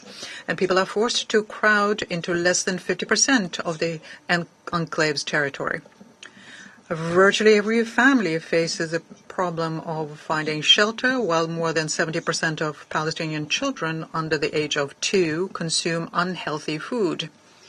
Other key provisions of the peace plan also remain on paper only, including the start of the actual functioning of the National Committee for the Administration of Gaza and the deployment in the Strip of the International Stabilization Force. It is also obvious that there is currently no talk of any practical steps related to the possible launch of reconstruction work in Gaza. Madam President, let's be factologically correct here. Over the past months, we have heard that progress on the aforementioned issues would become possible immediately after Hamas agreed to begin phased disarmament linked to the withdrawal of IDF units. But Israel has no intention of withdrawing IDF from Gaza. The critical nature of the principle of reciprocity was also mentioned by Mr. Mladenov in his May report to the Council. We note the efforts made by the High Representative of the Board of Peace to prepare the corresponding roadmap, to the implementation of which the Islamic movement responded with agreement, while the leadership of Israel publicly rejected it. We regret that some of those present in the Security Council chamber, for whatever reason, continue to remain silent about the real picture of what's happening around Gaza. Perhaps they should listen to the voices of reason from those countries, which are also members of the Board of Peace. They were also referred to today. Specifically, we refer to the latest statement by the foreign ministers of the Arab Muslim Group of 8 of 16th of August, who collectively condemned Israel's position and placed full responsibility on West Jerusalem for undermining efforts to improve the situation both in Gaza and in the rest of the OPT, specifically the West Bank.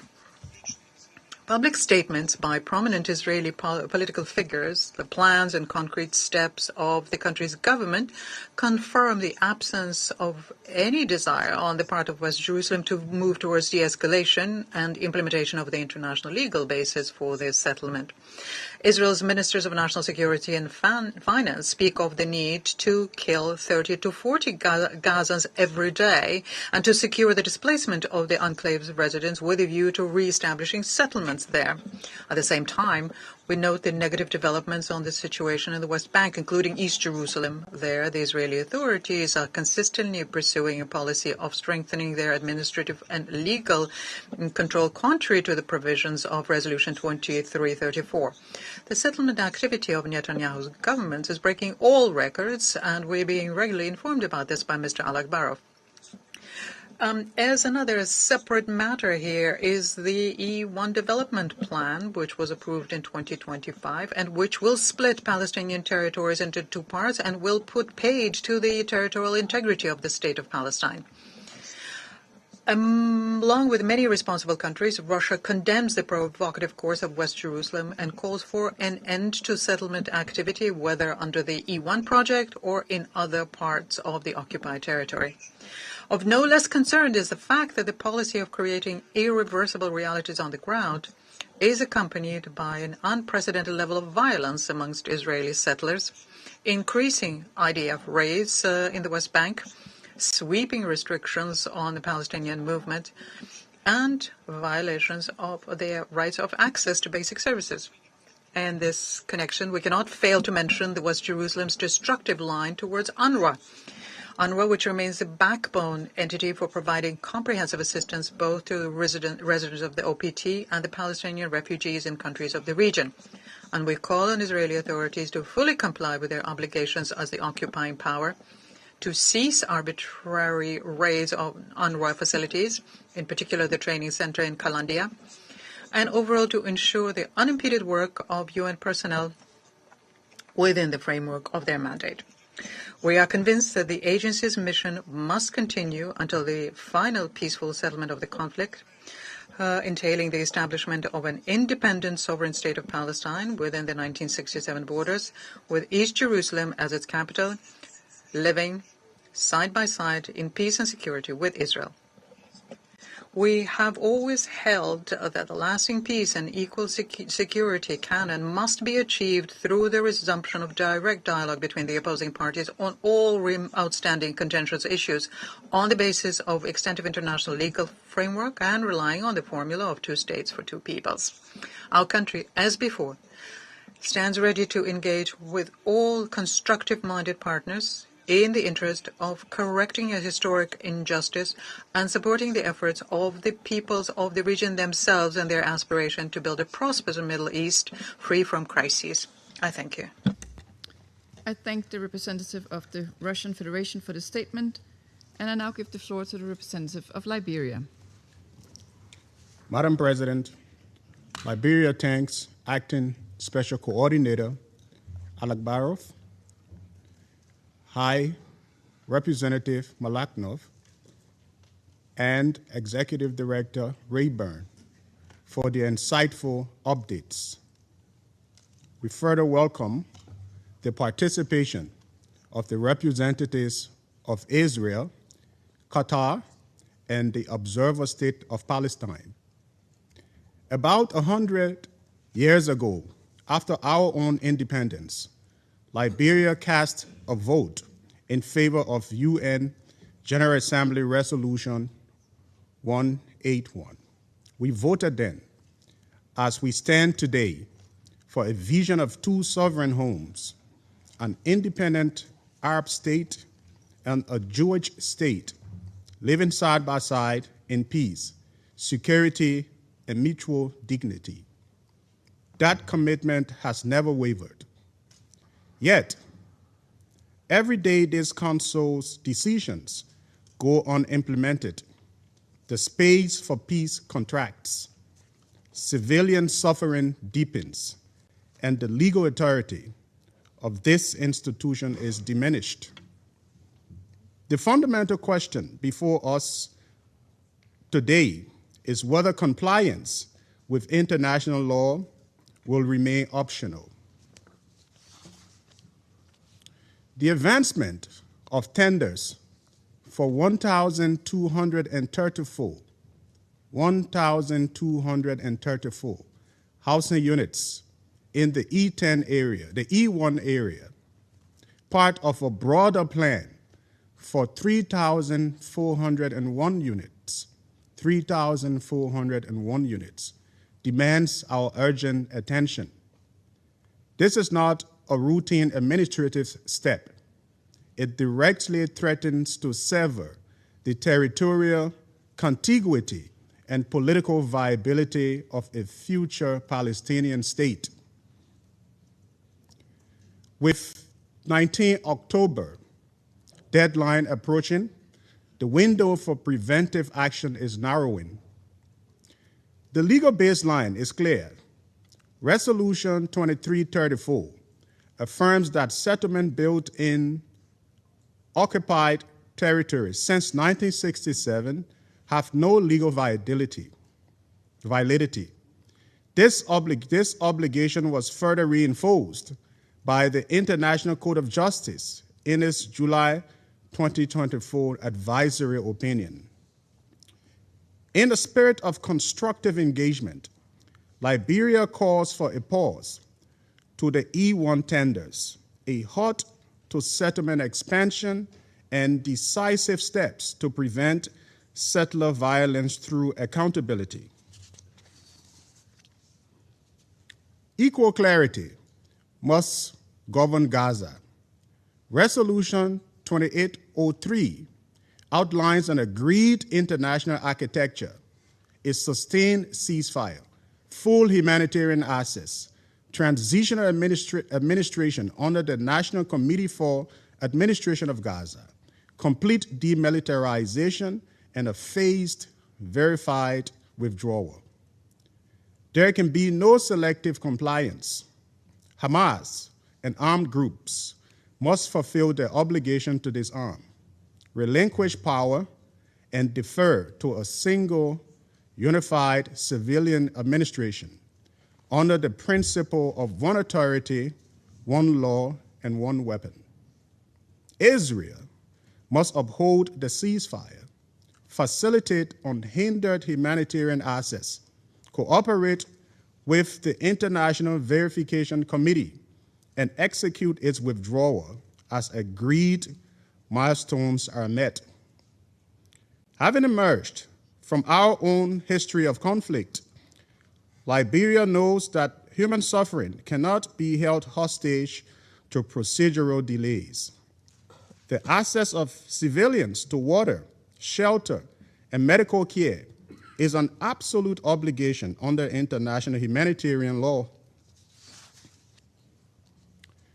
Security for Israel and self-determination for Palestine are not mutually exclusive. They are mutually dependent. Israeli security cannot be secured by perpetual occupation, nor can a viable Palestinian state exist as isolated enclaves. Liberia calls for 3 immediate actions: a pause on the E1 tenders and a halt to settlement expansion. The full, verified implementation of the Gaza transition framework by all parties. Council action to protect the physical conditions required for a 2-state solution. Sustainable peace in the Middle East crucially depends on the decisions of this Council to act while we can. Let us not fail to do so while we can. Thank you, Madam President. I thank the representative of Liberia for the statement, and I now give the floor to the representative of the United Kingdom. Thank you, Madam President. Thank you, Acting Special Coordinator Alakbarov, High Representative Mladenov, and Executive Director Rayburn. Madam President, last November, this Council adopted Resolution 2803, sending a powerful message of international support for President Trump's 20-point plan for Gaza. As we have heard from High Representative Mladenov, important progress has been made, which we welcome. But success relies on the actions of the parties themselves. First, all sides must fulfill the commitments they have made. The ceasefire must be respected. Israel must deliver her commitments made in the 20-point plan, including a phased withdrawal of the IDF from Gaza. Hamas must deliver on the commitment to decommission its weapons and terror infrastructure, and there must be a credible Palestinian-led transition of governance and security across the whole of the Gaza Strip. We encourage the Palestinian Authority to implement the reforms necessary to take on its responsibilities. Plans to hold legislative elections in November and national elections next year in Palestine are an important step, and they must be free, fair, and inclusive. Second, Resolution 2803 requires the full resumption of aid into Gaza and the rehabilitation of critical infrastructure. Yet the humanitarian situation remains dire. Averting starvation cannot be the benchmark. 59% of Gaza's population still faces crisis levels of food insecurity, or worse. 1.9 million Palestinians remain displaced, and fuel shortages are affecting hospitals and water and sanitation infrastructure.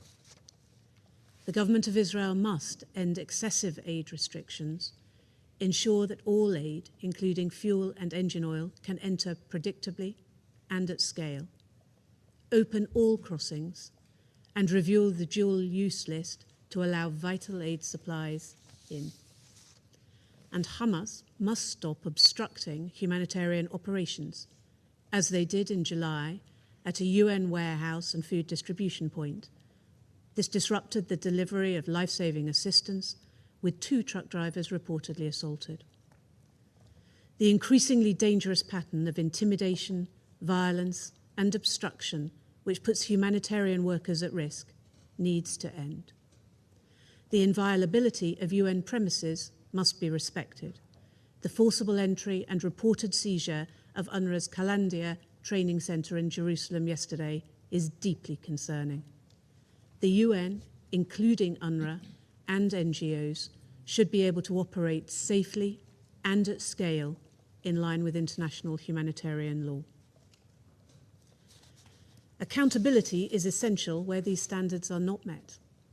It is right that the Israeli military will launch a criminal investigation into the killing of 5-year-old Hind Rajab, 6 of her family members, and 2 paramedics in Gaza in 2024. But the decision to bring no criminal action over the fatal strikes on a World Central Kitchen convoy in April 2024, which killed 7 staff members, including 3 British nationals, is unacceptable.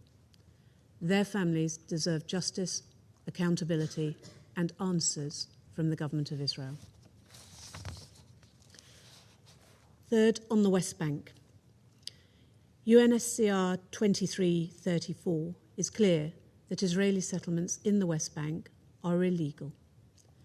We call on the government of Israel to retract immediately construction tenders for the E1 settlement project. These unilateral plans take us further from peace. They will drive a wedge through the West Bank and isolate East Jerusalem and exacerbate instability.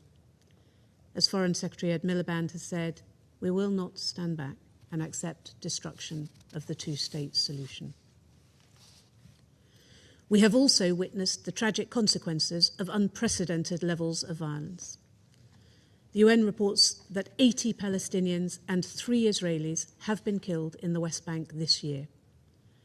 We are appalled by recent settler attacks in Taibeh, the ongoing siege of homes in Kusra, and the killing of a 17-year-old in Sair. The government of Israel has said that addressing extremist violence is a priority. As Kusra has shown, the current approach is not working. More must be done to tackle settler violence and cease actions that enable it, and to ensure accountability. Restrictions on the Palestinian economy are also pushing it to a cliff edge, with over $6 billion in revenues withheld since May 2025, $5.8 billion trapped in banks, and correspondent banking services at risk. This threatens public services, the banking system, and the viability of the Palestinian Authority. Madam President, there is strong international support for full implementation of Security Council Resolution 2803. But the parties themselves must fulfill the commitments and refrain from actions that undermine peace. They must give Palestinians and Israelis the future they deserve, where a safe and secure Israel exists peacefully alongside a sovereign and viable Palestinian state comprising Gaza, the West Bank, including East Jerusalem. Thank you. I thank the representative of the United Kingdom for the statement, and I now give the floor to the representative of Panama. Gracias. Thank you, Madam President. Panama is grateful for the briefings from the Acting Special Coordinator for the Middle East Peace Process, Mr. Ramiz Alakbarov, as well as from the High Representative for Gaza, Mr. Nikolai Mladenov, and from the representative of the Association of International Development Agencies, Ms. Athena Rayburn. We also welcome the presence of the delegations of Israel and the Observer State of Palestine and Qatar at this meeting.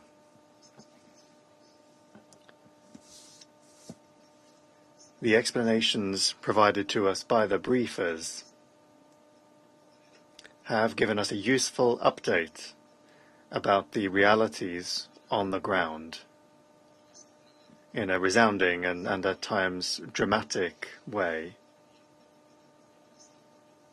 And even though in some aspects it's interestingly contradictory in terms of its positive progress as well as its shortcomings, the light side and the dark side of those aspects. 45 days until we mark 1 year since the entry into force of the supposed ceasefire in Gaza on the 10th of October 2025, the reality on the ground continues to prove fragile. Since then, more than 1,280 Palestinians have lost their lives, and more than 4,100 have been injured. On average, that is equivalent to 4 Palestinians killed and 13 wounded every day. Panama insists on the importance of protecting the civilian population at all times in Gaza and calls upon all parties to show the greatest possible restraint, to refrain from any action that could endanger civilians, and to fully comply with their obligations under international law, including international humanitarian law. The protection of the civilian population involves guaranteeing full, safe, sustained and unhindered access to humanitarian assistance at the required scale, which is essential for their survival. Access to water, food, medical care and other essential services remains limited, and this in the midst of accumulated destruction, which is complicating the restoration of the minimum conditions for a decent life.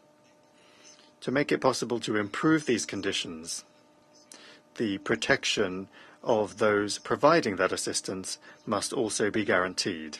Humanitarian personnel must be able to do their jobs with security and independence without having to risk their lives to help the civilian population and without facing obstacles. This protection must, without exception, be extended to United Nations facilities. All parties must fully and at all times respect the inviolability of the facilities of the organization, as well as its privileges and immunities. This complex reality on the ground further highlights the urgent need for diplomatic progress and the need to seize upon the momentum generated in recent weeks in order to make the next phase of the peace agreement for Gaza possible, the agreement which was endorsed by Resolution 2803 of this Council. We once again urge the parties and the mediators to maintain and strengthen spaces for dialogue and, in good faith, to keep the commitments they have made, making efforts to make comprehensive progress in the implementation of the various different components of the agreement. The demilitarization of Gaza, the progressive withdrawal of Israeli forces, and legitimate security guarantees for Israel must be accompanied by reformed and unified Palestinian governance, which lays the groundwork for reconstruction and for the restoration of decent and secure living conditions for the Palestinian population in the entire Gaza Strip. This future of stability and recovery will not be possible without political will on the part of all of the parties involved in the conflict, which is needed in order to guarantee compliance with the commitments that have been taken on, respectively, including the intention expressed by Hamas to lead to its timely disarmament. Madam President, events in Gaza cannot be separated from the situation in the West Bank. extended violence against Palestinian civilians, demolitions and displacements, as well as movement restrictions, continue to exacerbate tensions and weaken the prospects for a negotiated political solution. Of particular concern are decisions relating to Area E1 and other measures which continue to modify the situation on the ground because of their implications for the territorial continuity of the West Bank and the prospects for achieving a political solution.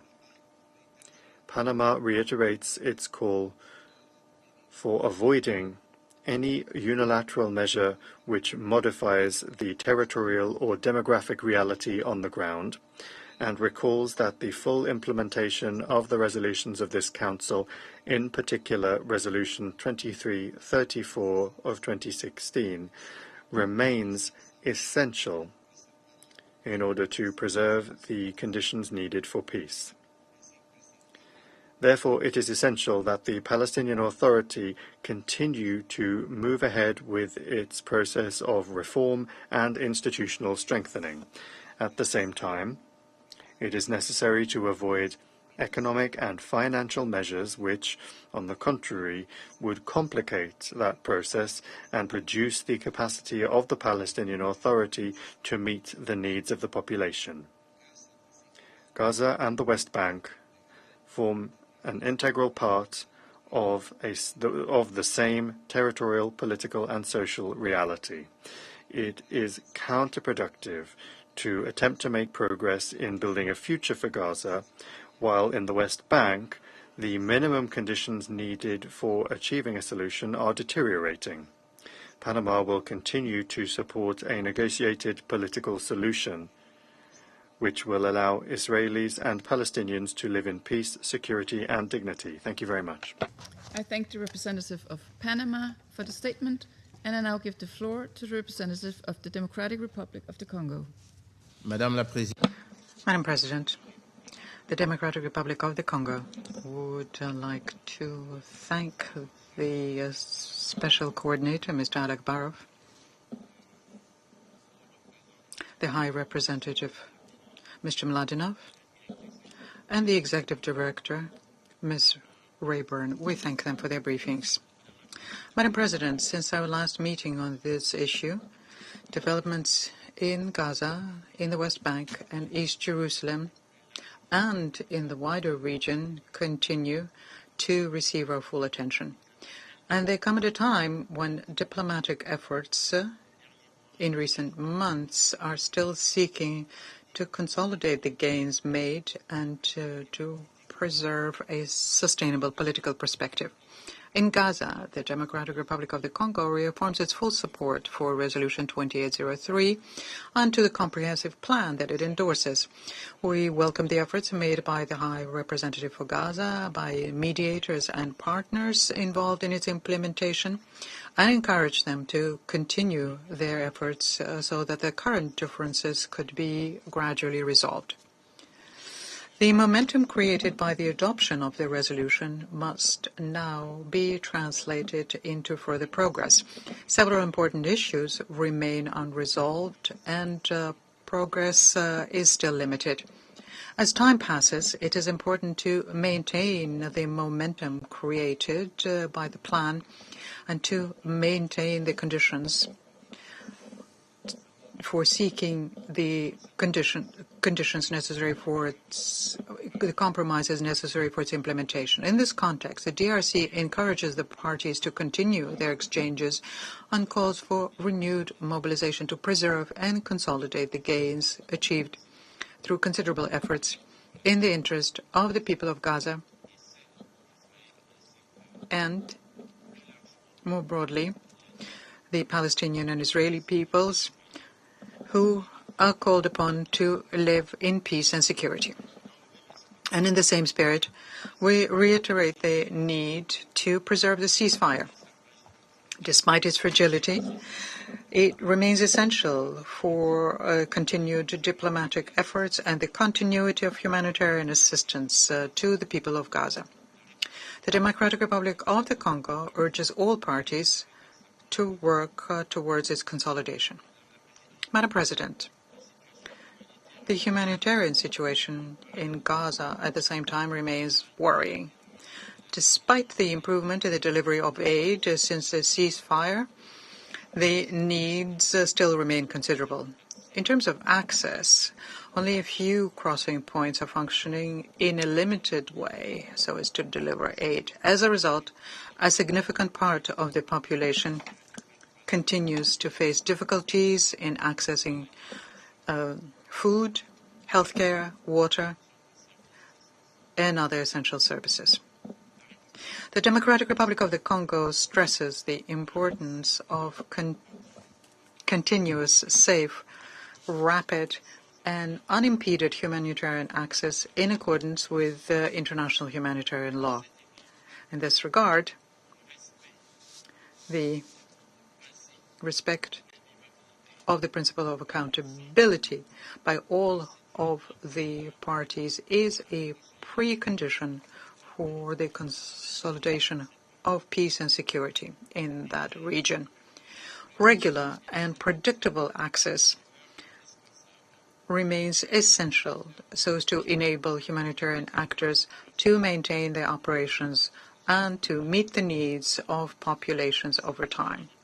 The humanitarian situation cannot be disassociated from the political and security environment in which this assistance is provided.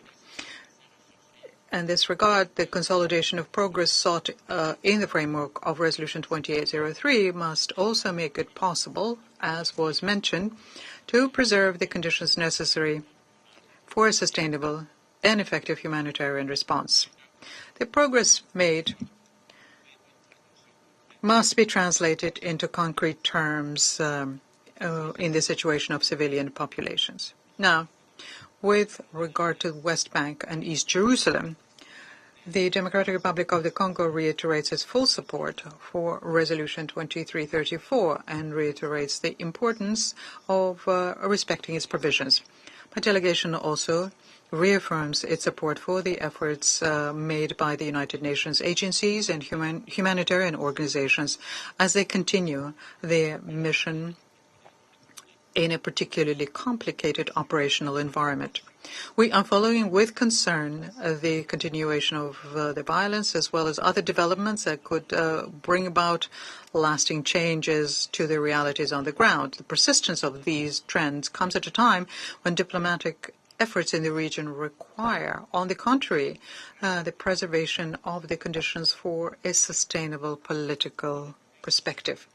The Democratic Republic of the Congo reiterates a strong condemnation of all forms of violence against the civilian population, Palestinian and Israeli alike, as well as the attacks and acts of terrorism.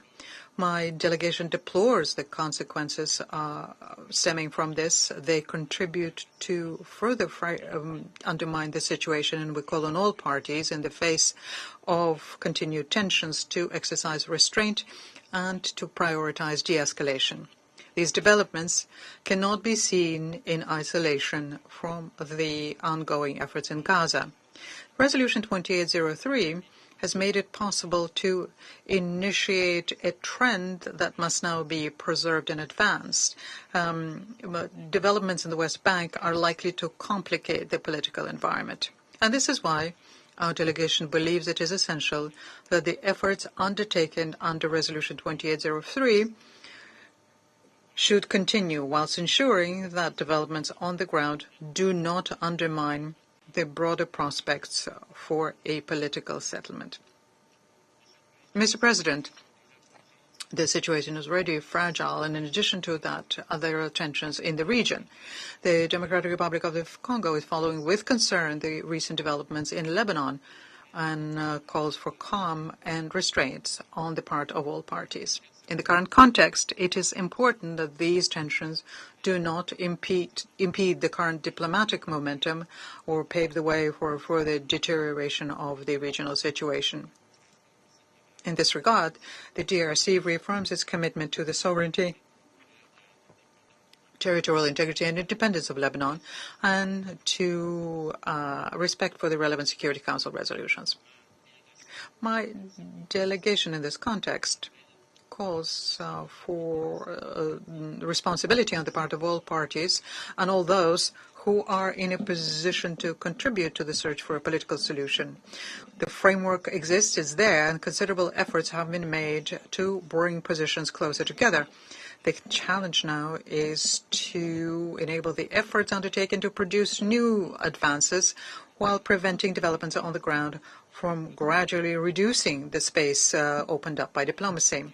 Our support for resolutions 2803 and 2334 stems from the same conviction to preserve the gains made, to promote continued efforts underway, and to keep open the prospect of a lasting political settlement. Such a dynamic will have a real impact on the ground, not only in discouraging actions that continue to fuel fears of a full resumption of hostilities, but also in ensuring that the continuing risk of a real lapse into famine in Gaza and the West Bank is averted from a humanitarian viewpoint. And finally, and I will conclude with this, the Democratic Republic of the Congo reaffirms its readiness to work alongside the members of this Council and all of the partners concerned in favor of the continuation of diplomatic efforts and the rapprochement of positions in the interest of the peoples of the region and of peace. I thank you.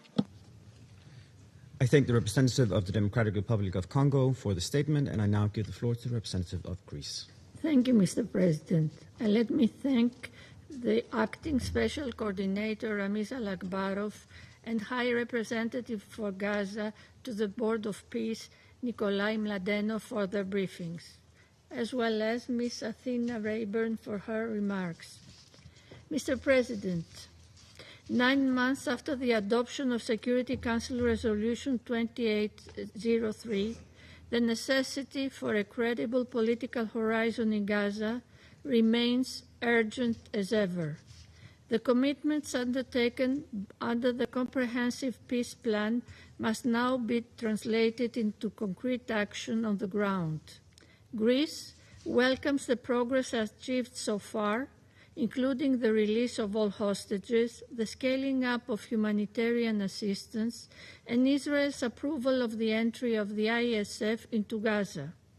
Most importantly, it is imperative that all parties maintain the current talks, which are essential to advance the implementation of the plan and build on the progress achieved so far. At the same time, urgent further steps are needed to address the dire humanitarian situation in Gaza. Despite the relative improvement in conditions, thousands of civilians continue to be affected by water insecurity, severe pressure on the health system, malnutrition, inadequate shelter, all amid extreme summer temperatures and drought conditions.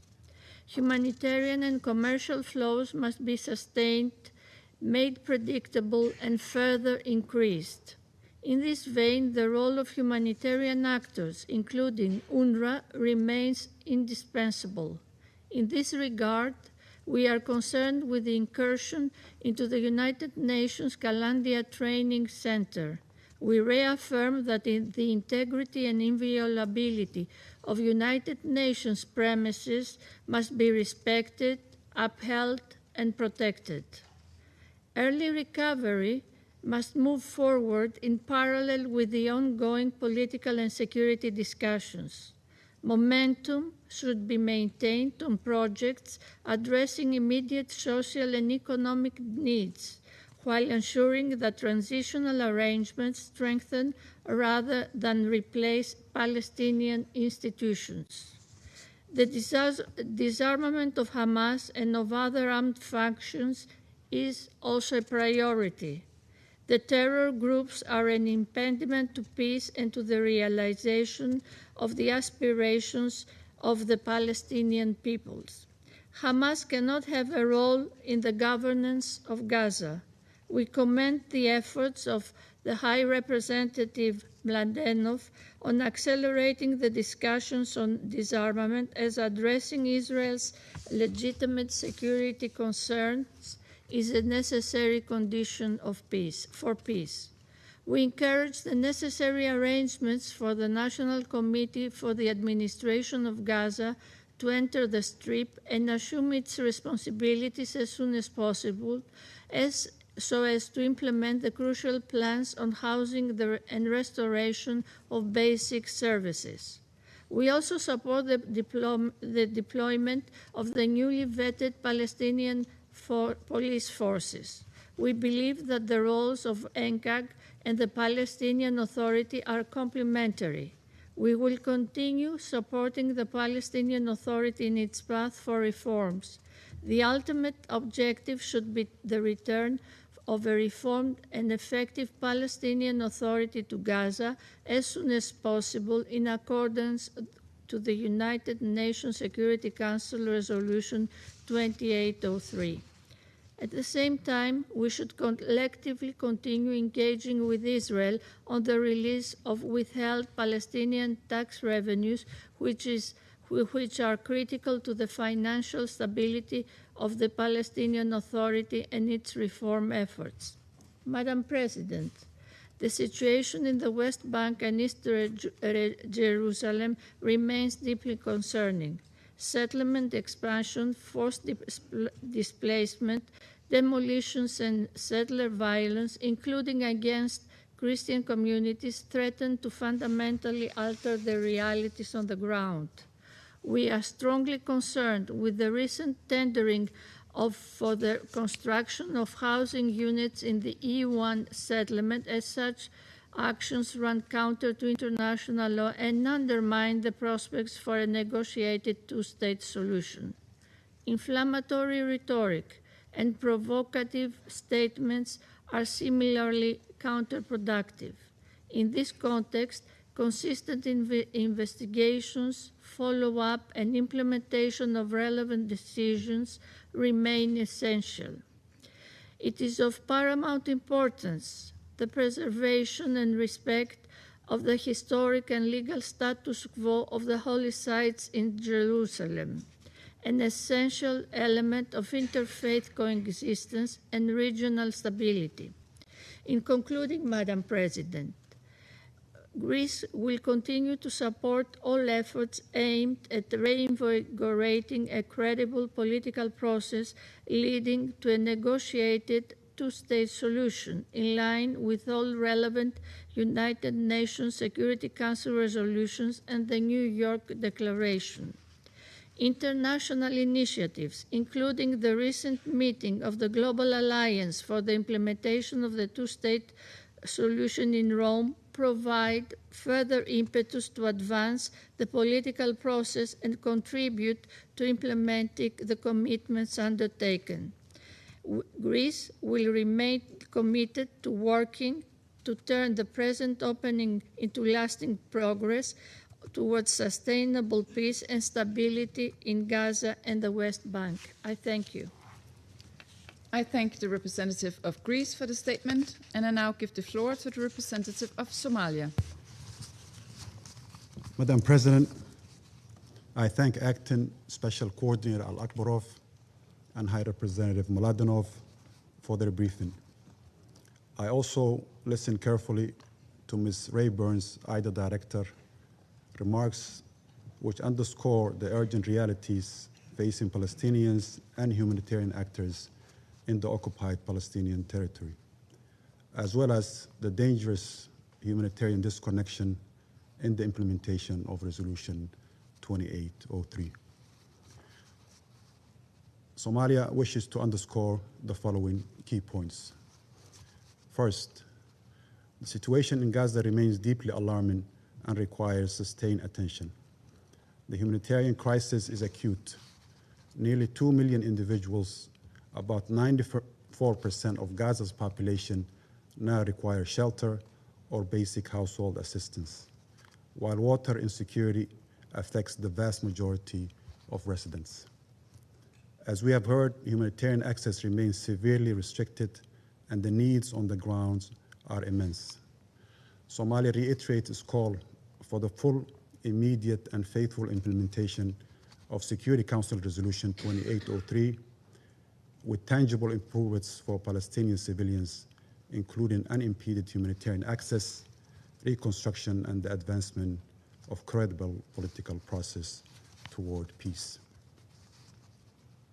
We note the recent agreement on the 15-point roadmap with Hamas for Gaza's next phase, which outlines steps for disarmament and Israeli withdrawal. While this development is significant, Somalia is concerned by the lack of progress in the implementation, in particular, ongoing ambiguity in timelines and lack of clarity regarding the sequencing of commitments under Resolution 2803, which could entrench the long-standing occupation of Palestinian territories. We note with regret the posture of the Israeli occupation in their rejection of this roadmap and its unwillingness to proceed at this stage. This has direct implication on the ceasefire and accountability for the situation on the ground.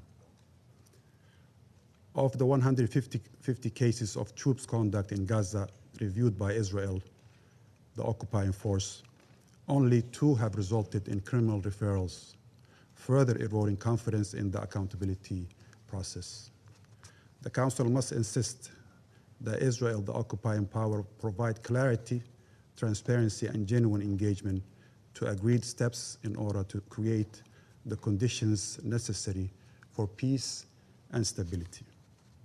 Second, Somalia emphasizes that humanitarian aid is a legal and moral imperative and must not be politicized. It should be removed from security prerequisites like disarmament verification in the implementation of Resolution 2803. All border crossings must remain open to ensure the rapid and safe delivery of essential supplies, including fuel, medicine, food, and water. Gaza's healthcare system is at risk of collapse, with thousands in need of specialized care and urgent evacuation, while medical facilities are overwhelmed or destroyed. The restoration of medical corridors to the West Bank should also be immediate, and the efforts to rebuild Gaza's healthcare infrastructure are essential. Somalia rejects collective punishment in all its forms. Civilians, especially women and children, must never bear the consequences of political or military decisions. Third, developments in the West Bank and East Jerusalem remains a source of grave concern. In August, the announcement of tenders of 1,234 new housing units in the E1 area threatens to further fragment the West Bank and undermine the prospects for a viable Palestinian state. Today, it's evident that the trajectory of Israeli policy is shifting its long-standing annexation from a de facto to a de jure reality. These recent legislative and administrative changes, transferring key authorities from military to civilian Israeli control in the West